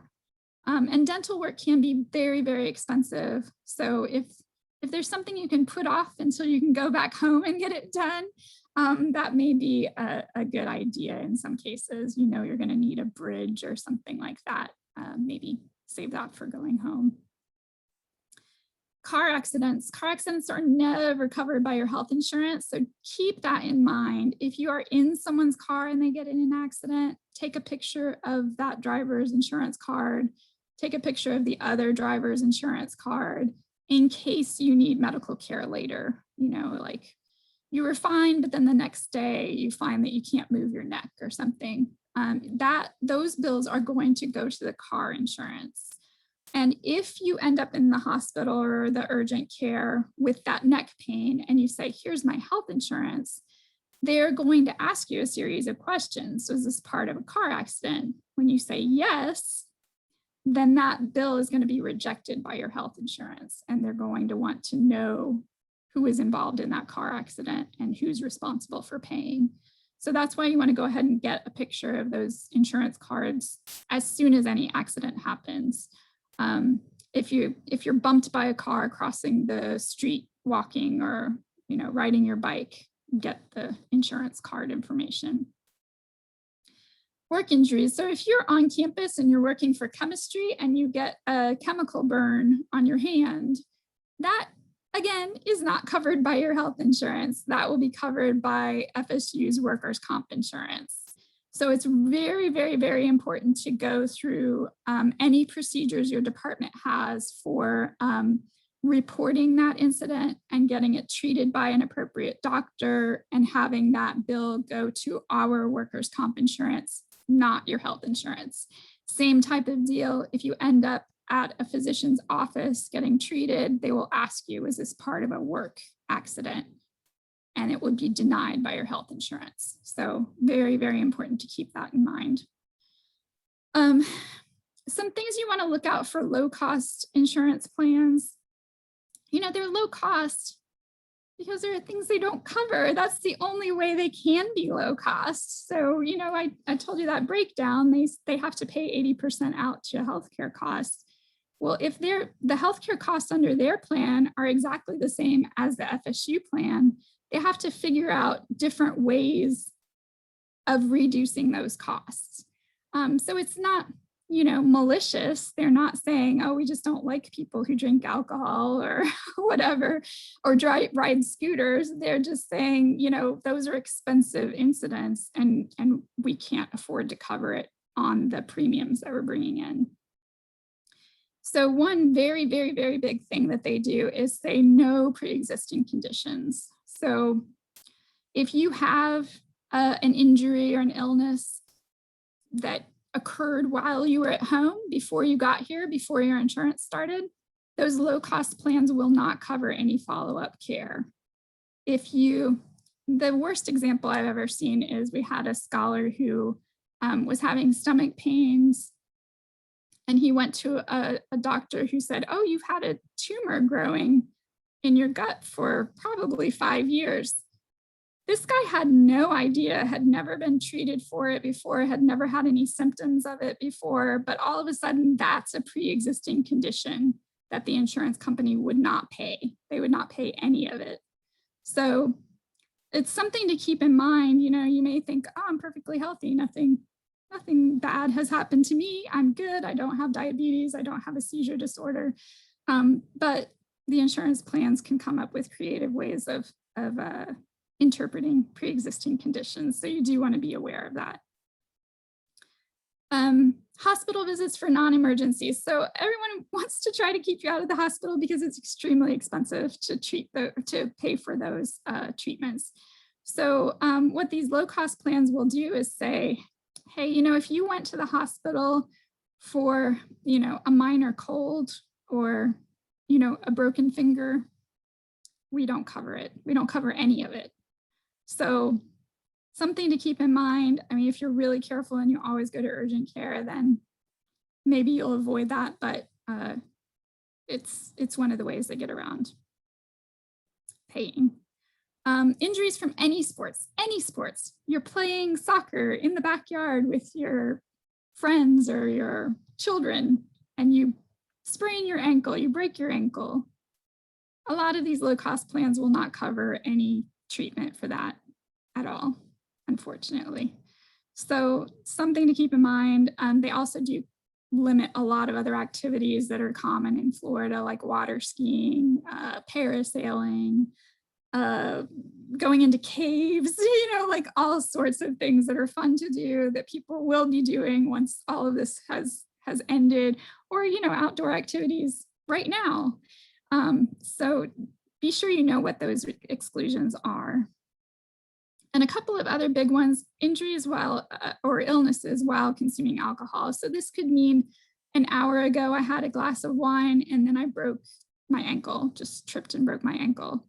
As you're going to the hospital, if you're in an ambulance, they're going to ask, well, have you had any alcohol? Because they want to give you some painkillers. And if you say yes, then they won't give you those painkillers, and they'll report it to your insurance, or it'll go on that bill to your insurance. And these low cost plans can then say, no, we're not going to cover that. So again, something to keep in mind. Injuries from riding a scooter. We've had a couple of international students have horrific accidents on scooters, just horrible, where they were in the hospital for a long time and had huge medical bills. So not having coverage for that is, I can't even think about how awful that would be. Not only are you having trouble getting to class, but you also have these huge medical bills. So these are things you want to keep in mind as you're considering low cost plans. So this is something that happened to my husband. It happened to another student of ours who was at one of these insurance things. It gets really hot in Florida in the summer, and it's really humid, and people don't drink enough water and pass out. So in both cases, my husband, this other student, outside, it's hot, they haven't drank enough water, passed out. Didn't wake up by the time the ambulance got there to say, hey, I just have low blood pressure, I didn't drink enough water, don't take me to the hospital. They're in the ambulance going to the hospital, and end up in the emergency room, of course. That's where the ambulance brings you. So this is kind of a rundown of what that bill would look like. And in both of those cases, who knows why they passed out? It definitely looked like an emergency at the time. The ambulance drivers want to be sure it's not an aneurysm or a heart problem or something more serious. So probably is a good idea that they ended up in the emergency room, but ended up not being an emergency. So ambulance ride, those are around $1,200 right now. That's kind of the average for an ambulance ride in Tallahassee, at least, maybe more elsewhere. Emergency room services, this is someone to schedule your rooms and file your insurance claim and make sure the doctors are there and schedule your exams that you need and all of that. So that's about $500. Doctor's visit, doctor comes in after hours and hours of you waiting and getting tests done and says, hey, drink more water, $500. So that's just the bill that you'll get from the doctor's office at some point. All of those tests, those come from different places too. So you get one bill from a radiologist for CT scans and x-rays. You get another bill from a lab for doing blood tests. These are all different bills that come in as you're in an emergency room situation. So let's say the total is around $4,000. You'll pay a $500 deductible. You'll pay a $350 copay if you weren't admitted to the hospital. So in this case, neither were admitted to the hospital.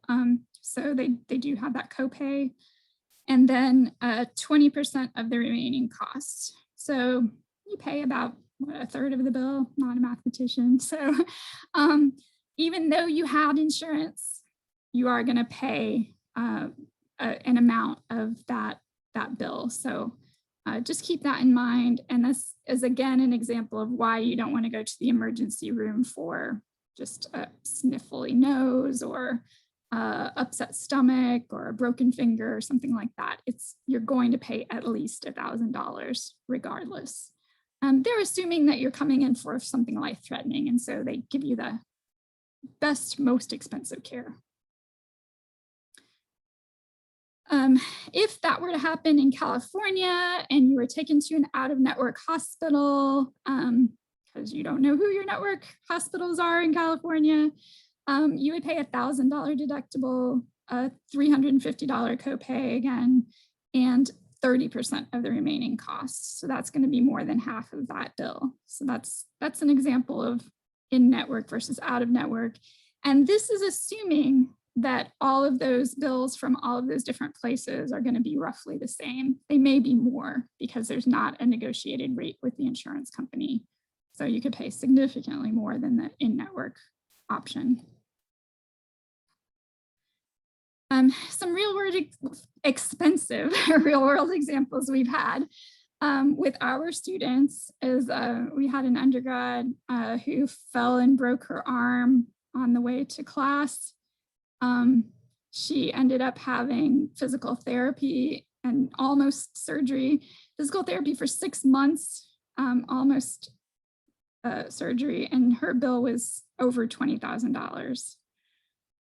She fortunately had chosen the FSU plan and most of that was covered, but it was very, very expensive. Another student had severe stomach pains, ended up in the hospital, was admitted to the hospital, had surgery, and his bills were in excess of $45,000. So this is why you want insurance. You don't want to assume that you're going to end up with a $4,000 bill. You could have a $500,000 bill or $1.5 million bill. And that's not unusual for extreme emergency cases in the US. So that is why you need to have insurance, why it's important, and why it's required. You can identify your in-network providers through the FSU plan at this United Healthcare site, uhcsr.com/FSU.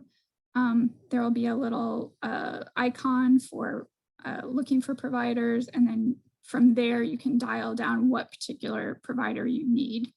I suggest checking to see who your in-network provider would be when you're going out of town too. Let's say you go to a conference in California, just take a quick look, see who the in-network hospitals are in that area, jot them down. Then if you had an emergency and you were able to communicate, you can let them know that you prefer to go to one hospital rather than another. If you have an alternate type of insurance, not FSU's coverage, these are some common networks, but you're going to find that network through your insurance provider. So they're going to have a website where you can find your network providers. It's either going to be on your insurance card or on your receipt where you can look for that information. Have a printout, a paper printout of your insurance card with you at all times, because if you are in an emergency situation, emergency personnel will try to rifle through your things, or they'll have your friend or whoever brought you in go through your things to try to find your insurance card. If you are screaming in pain or you are unconscious, nobody's going to be there to search through your emails to find your insurance card or log into your account to find your insurance card. That's why you want a paper copy in your pocket, purse, wallet, backpack, whatever you have with you all the time. You want that paper card with you. And also, if you have a scheduled appointment, you're going in to see a doctor, you're getting an x-ray, you're going to a lab, have your photo ID with you as well. They want to be sure that I'm not using your insurance. So they want to be sure that the person they're seeing in front of them is the person whose insurance is being billed. And that's why they want to look at both your ID and your insurance card. So have both of those available. Even when you're on campus, do that on campus as well. The health center can use your FSU card to identify you, and they can look up your insurance that way too. Just some things to do once you have medical bills. Hopefully you won't have medical bills, but if you do, have your insurance card with you so that the bills go to your insurance. If you don't have your insurance card with you, those bills are going to go to you directly, and then you're going to have to negotiate with your insurance company, file claims, make sure that everything is filed on time. A lot of times it takes forever to get medical bills from those providers, and you may have missed your claims period by that point. So it's really difficult to negotiate that after the fact. Keep all of those bills, all of those receipts for payments that you've made. Do not assume that those healthcare providers are billing you properly or billing your insurance properly. Oftentimes they are not. So I ended up in an emergency room in Georgia, and I have bills still coming in that were paid long, long ago. And I keep saying they were paid long, long ago. stop billing me. So, you know, you may have those bills coming in from providers who just aren't well connected. Like I said, there is no centralized healthcare system in the US, unfortunately. If you can't afford the costs, keep in mind that once you've paid your copays, once you've paid your deductible, that remaining percentage that's due to you is negotiable. So the hospital, the doctors, the x-ray technicians, they've received something already from the insurance company at that point. They've already received your deductible or your copay. Anything remaining beyond that, they can usually negotiate down. So I had a scholar many years ago who had pancreatitis. He ended up with a $10,000 maximum out-of-pocket bill. And he went to the providers and said, hey, I'm just a poor postdoc. I don't make very much money. I can't really afford this. Is there something you can do? And they reduced it in half. So he ended up paying half of that bill in the end. So that is something that happens, something that's fairly common. So keep that in mind. You can also do a payment plan. You know, if they negotiate it down to half and you still can't afford $5,000, you know, you can pay $10 a month for the rest of your life, and they'll take that too in some cases. And you may just want to like save a little bit every month if you can for healthcare costs, just in case you have copays that come up. You never know. At least you'll have that little reserve. And if you don't use it in the end, you can have a nice vacation once you've finished up your degree. Oops, sorry. Dependents. I'm not sure, we have graduate students in the group, and I know Luis has dependents. So this is kind of a tricky area. You can get insurance through FSU for your dependents. It's at the same cost as the student amount, which is good. In some years, the dependent coverage has been extraordinarily expensive. So for right now, the dependent coverage is pretty affordable in the scheme of things. So even though F2 dependents are not required to have coverage, it's always a good idea to have something for emergencies. It's just scary to be in the US without any insurance coverage at all. And it can be quite expensive in the end. So one option that you may want to think about in the future, not right now, is healthcare.gov. This is a government-run program where you can get the same type of coverage as FSU insurance for your dependents. They can be covered separately from you. And it can be fairly low cost depending upon what you choose. So the enrollment for those types of plans opens up in November, December for coverage starting in January. So you can't do it right now, but something to consider in the future. If they are trying to extend subsidies to you, government subsidies for that, I recommend talking to an immigration attorney about how that might impact you in the future. It could impact a green card in the future, for instance, so you want to know that in advance. And likewise, for any kind of government insurance programs for your children, you want to get an idea of how that could impact you or your children in the future. There may also be some of those cheap policies I talked about that have lots of exclusions and lots of things that are not ideal. You know, they will cover an emergency in most cases. So if you have a family, they are going to potentially break an arm or something, maybe think about those super cheap insurance policies that are available. Just make sure that those policies do not require enrollment. So if it's a policy that would normally be extended to a student and it requires enrollment, they will deny claims if your dependents are not enrolled students at a university. So something to keep in mind. Oops, was that right? I feel like I'm missing something. Update your local mailing address. Like we talked about earlier, it's very important for immigration. I'm the person who's harping on that all the time.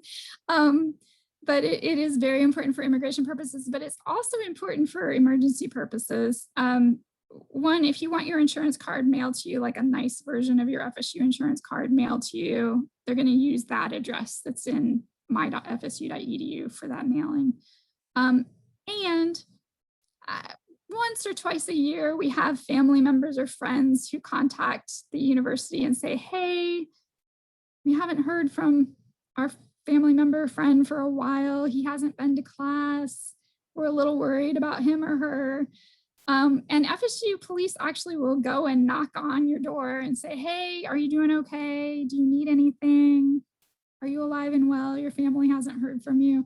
But they need to know which door to knock on. So they are going to use that address that's in my.fsu.edu. That's the address that we have in our system too. So if it's wrong or missing, they will not be able to check on you. Your family will be freaking out and no one will know how to get in touch with you. So it's really important. I can't stress enough to keep that updated. And someone did mention a little bit earlier, what happens if I move addresses. I'm at a temporary address right now, and then I move someplace later.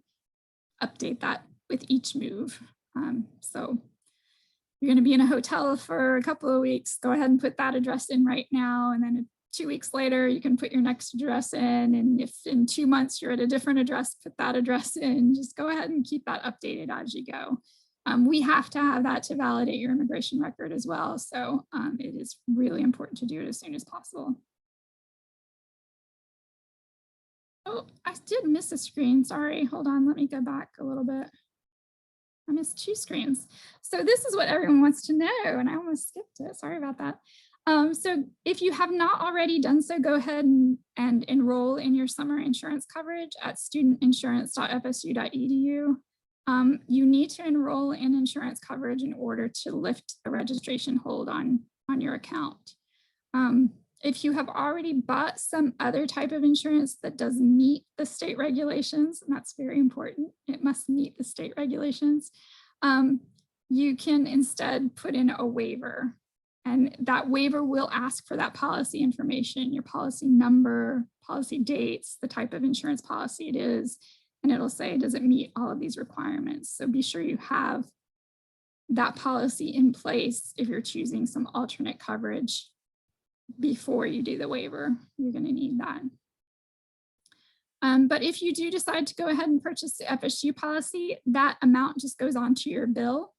It will sit there. You don't need to pay it immediately.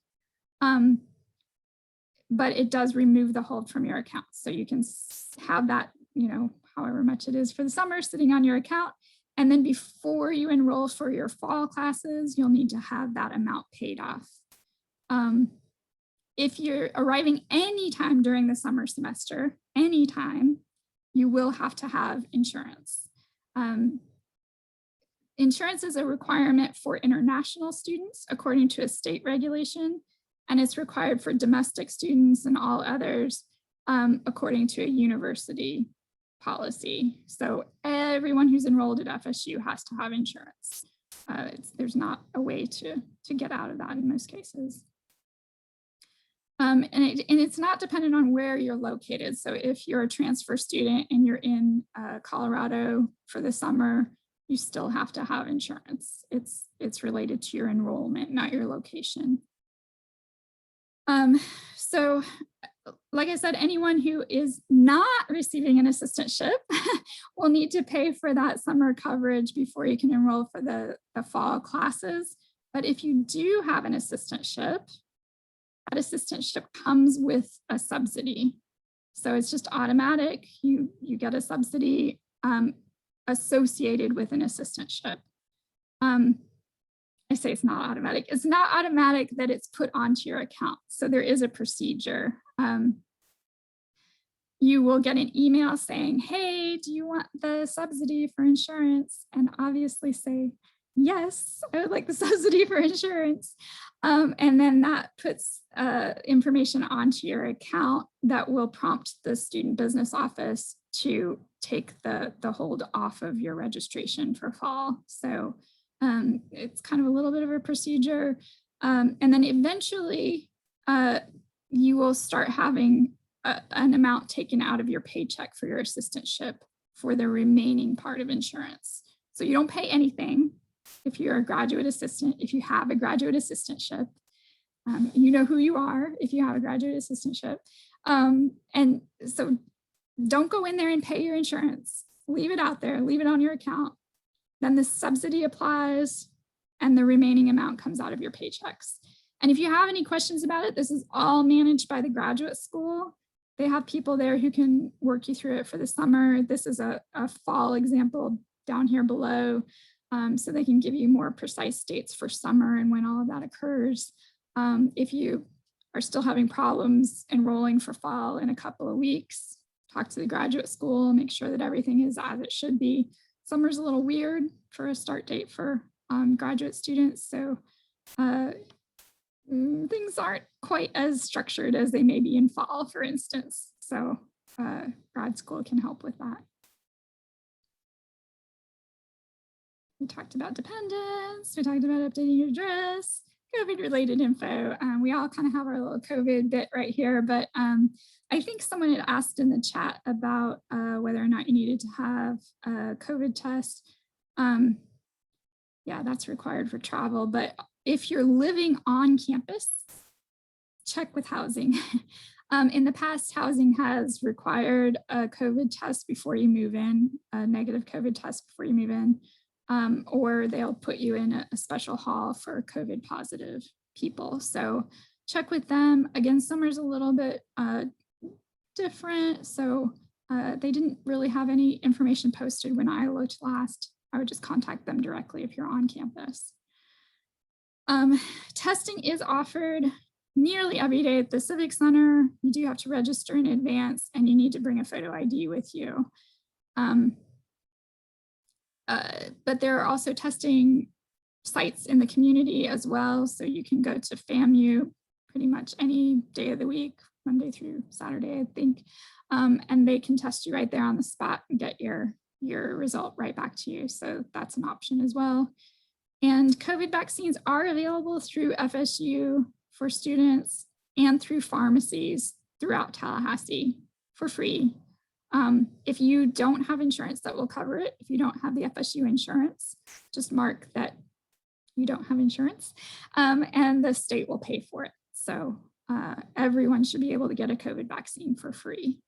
Right now, I know some of you have children, but right now it's only available to those 16 years of age and older. So children are not able to get the vaccines right now. And I think we talked about earlier the CDC guidelines for what to do in terms of quarantine. So if you are unable to attend an in-person class because of your quarantine period you're trying to observe, just go ahead and talk to your instructors about that so they know that's why. FSU classes do require attendance. They do require participation. It is part of your grades. So it is important to communicate with your instructors if you're unable to be there for whatever reason. So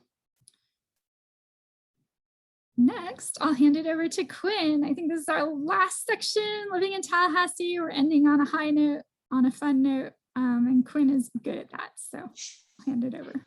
Hi, everyone. So I know you've sat through a lot. We're almost done, I promise. The last part is going to be talking about living in Tallahassee. So you all, we've met multiple times. I've spoken to you multiple times. So I'm not going to be talking to you about immigration related stuff. I'm just going to be talking to you about Tallahassee, some of the things that you have to offer, and some of the things that you can do at FSU, and just a little bit about FSU proper. So give us just a second here and hand it over. Perfect. Okay, so something to keep in mind is that pretty much everything that we're going to be talking about today are going to be significantly impacted by COVID-19. So with that in mind, we always encourage social distancing and other CDC approved protocols just to make sure that you're safe and that everybody around you is safe as well. FSU and the city of Tallahassee both will be issuing updates kind of as events and activities resume.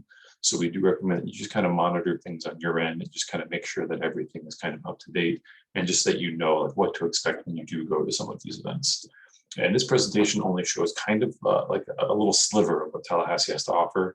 There's more that we can even begin to cover today. So these are just some examples of some of our favorites. So one of the first things you should do, if you haven't already, is to just go ahead and download the MyFSU app. It doesn't matter if you have Android, if you have iPhone, whichever service provider you're using, you should be able to either find this in the App Store or in the Google Play Store. What it is essentially a one-stop shop for everything you need FSU related. It has FSU alerts, it has information about your academics, so classes, updates, things like that. Finances, if you need to see how much you owe for fees or what you're about to get in terms of financial aid. Pretty much everything that you need, you can use through this app. So definitely check it out on the App Store or Google Play. And once you get it downloaded, you can connect it to your FSU profile and it'll make things a lot easier for you, essentially. Next up is food. One thing that Tallahassee definitely has a lot of is great places to eat. For FSU specifically, you're going to want to go to Seminole Dining, which is just dining.fsu.edu. What you can do is you can use their website and you can use the app to kind of see what's open, what's available. You can see what's on the menu. So if, for example, you find out that Seminole Cafe has like a vegetarian pizza and you're not really feeling that, but you feel like the other cafeteria has fried chicken, then obviously you're going to go and hit up the fried chicken. So it's one of those things where you can just kind of check out the menu, see what's going on. And there are some for the engineering campus as well. So you can just kind of track everything, see what's open. If you're doing like a late night study session and you want to get something to eat, then Seminole Dining is the place to go. For transportation, the bulk of the things that you're going to want to find out about are the bus systems. So as an FSU student and using your FSU ID, you get free rides on all of the buses in Tallahassee and on campus. You can go to the Star Metro website to do a trip planner and to also get kind of like a live view of where buses are. You can also use the FSU Trans parking garage counter to see if you are driving on campus, which parking garages have the most spaces available.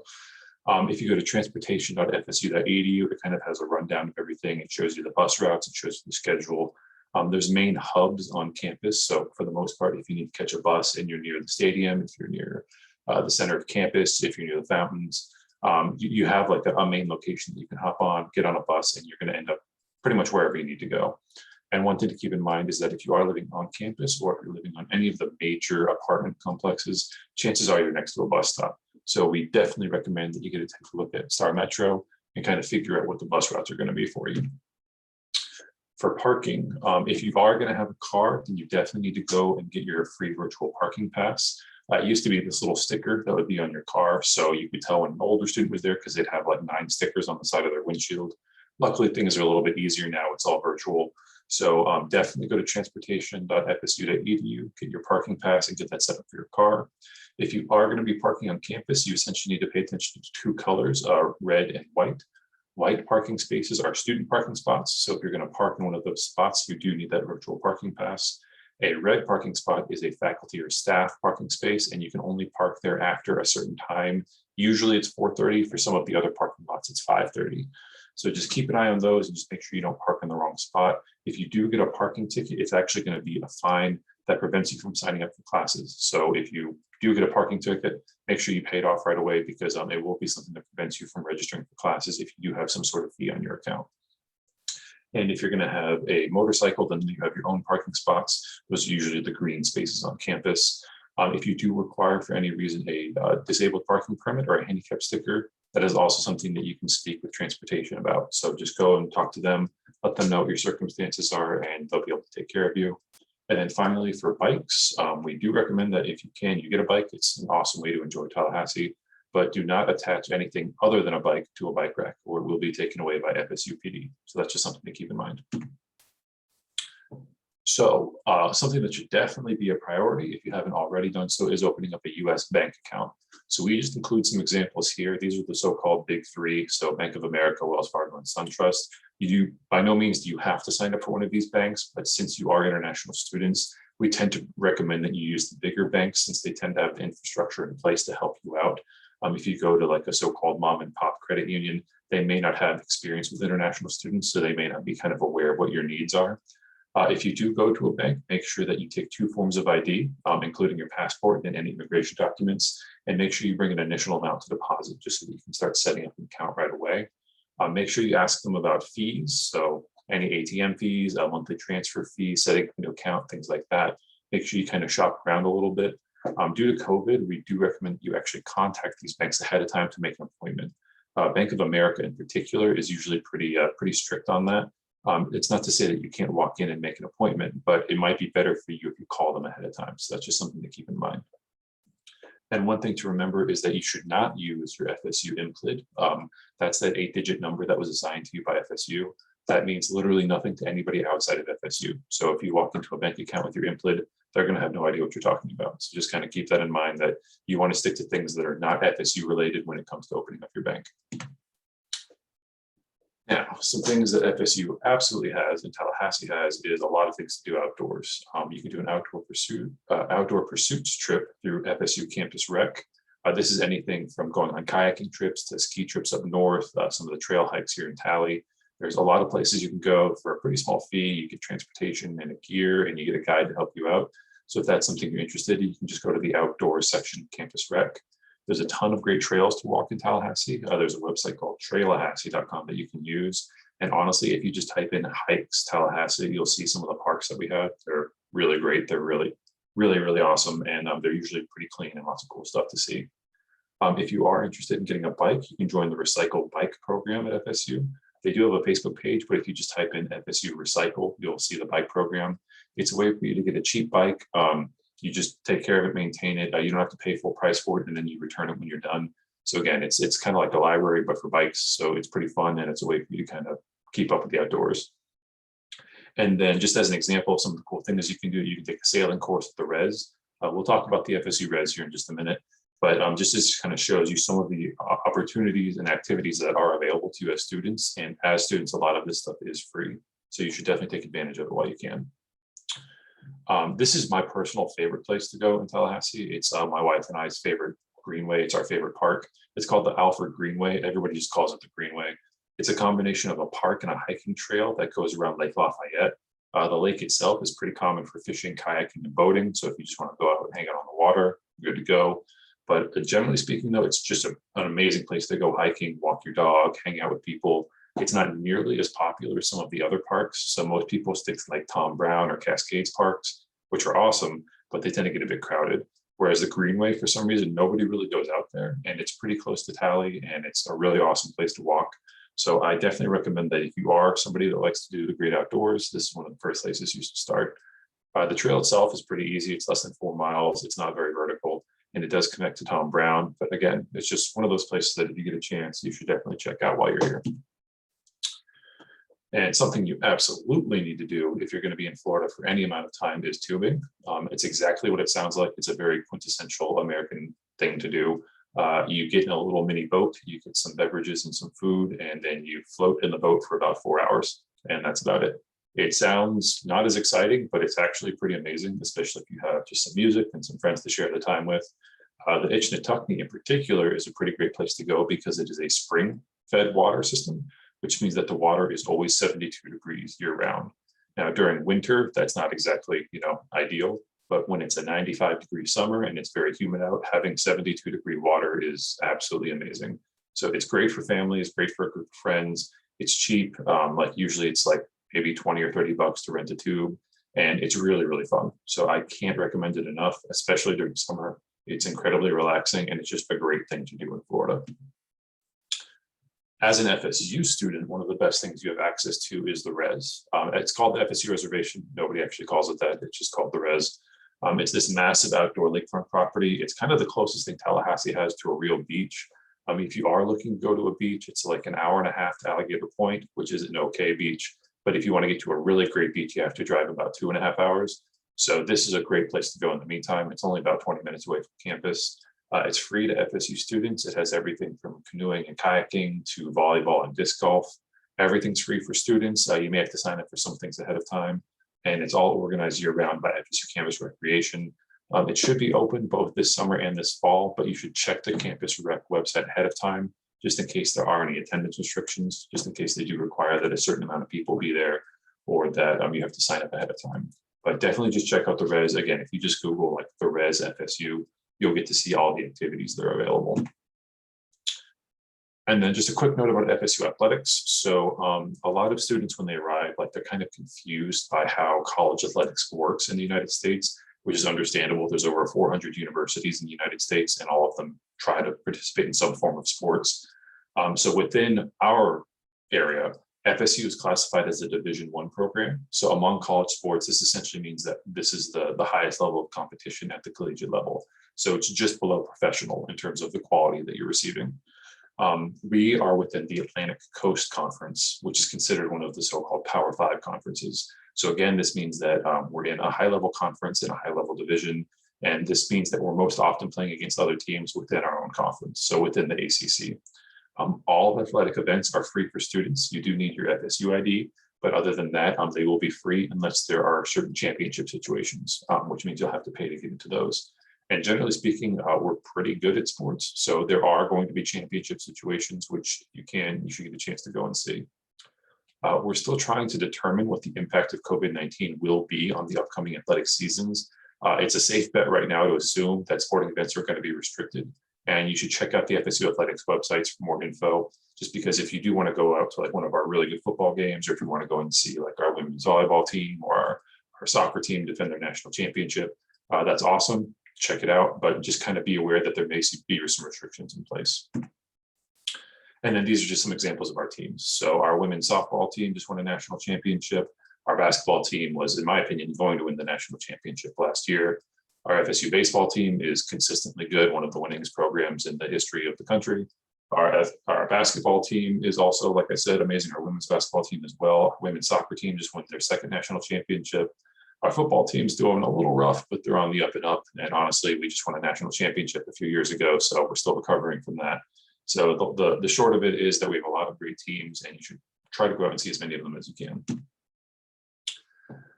With groups on campus, there are hundreds to choose from.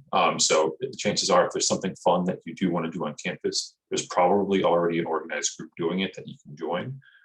There are organizations that are anything from concerts to one-on-one comedy groups to a cappella groups, ensemble bands, tons of music groups, tons of performance groups. Tryouts are usually announced for these groups, usually through Facebook, but sometimes through some of the official FSU pages. So if you are interested in getting involved, there's a bunch of great ways for you to get involved with these communities. And if you want to start one yourself, you can. Like I said, I'd be surprised if a group that you wanted to start didn't already exist. But if there's something really, really niche that isn't there, go for it, make your own group and make some new friends. So you definitely have things available to you. And of all the groups that are on campus, the most awesome is our circus. There are 2 collegiate circuses in the United States. Ours is amazing. The other one's so-so. You should go to ours. It's one of the only collegiate-run FSU circuses. It's one of the only circuses in the United States that's completely run by students. So every performance that you see, everything is organized, designed, trained for, and performed completely by our students on campus. If you do get a chance to go, you should go to the Halloween one. All of the performances are awesome, but there's just something special about the Halloween one. Everybody's in costume, it's all themed. There's great music playing, there's junk food for everyone. Again, it's everything from a college student to a family. It's a great performance, and it really is one of the best things you can do on campus. So highly, highly recommend that you go to circus.fsu.edu, and whenever tickets are available, sign up. But if you can, aim for the Halloween performances. And then just Tallahassee in general. So there's tons of things to do in Tally. If you go to visittallahassee.com, you'll get to see the bulk of them. Everything from First Friday, which is that picture up at the top left, to the Jingle Bell Run at the bottom right. Year-long holiday events, music concerts, food festivals. First Friday is a monthly event, which is, as it might sound like, the first Friday of each month. Everybody meets over by Railroad Square and has a ton of food and artistic showcases. So it really is just like a ton of things that you can do. And if you go to Visit Tallahassee, you should start to see the event schedule pop up soon. With that in mind, there are also virtual events, which are COVID-friendly events. If you go to that same website and then just click on virtual experiences, it shows you all the activities and experiences that you can have from home or from your dorm. It's everything from a virtual museum tour to there are movies and concerts, just lots of stuff that you can do if you don't quite feel like getting out and about with other people yet, which again is completely understandable. So again, if you just go to visittallahassee.com, you'll get a pretty good comprehensive list of all the things that you can do in Tally. And I think with that, we are going to hand it back over to Laura. Thanks, Quinn.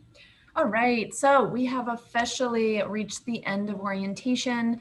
Thanks again for hanging in there, listening to all of the important information that we provided. We have recorded this session, so if there's anything you need to look back over, Please do, review that recording once we make it available in the next few days. There are just two things that I want to mention before we open it up for Q&A. The first is we've created a virtual CGE escape room of sorts, and it's really to get you learning more about campus and resources that are important, and it's kind of fun and engaging with that. So you can use the QR code there to access the escape room style quiz. And then last but not least, we would really appreciate the feedback, any feedback you can give us of your orientation experience. We always use feedback from each iteration of orientation to alter and shift the way that we deliver this information so that students really get, information that's targeted and important to them. So please do fill that out when you can, especially right after would be great so that you have it fresh in your mind. And then, of course, don't forget to attend our coffee hours. We will be having two in the summer, one on June 25th and one on July 16th.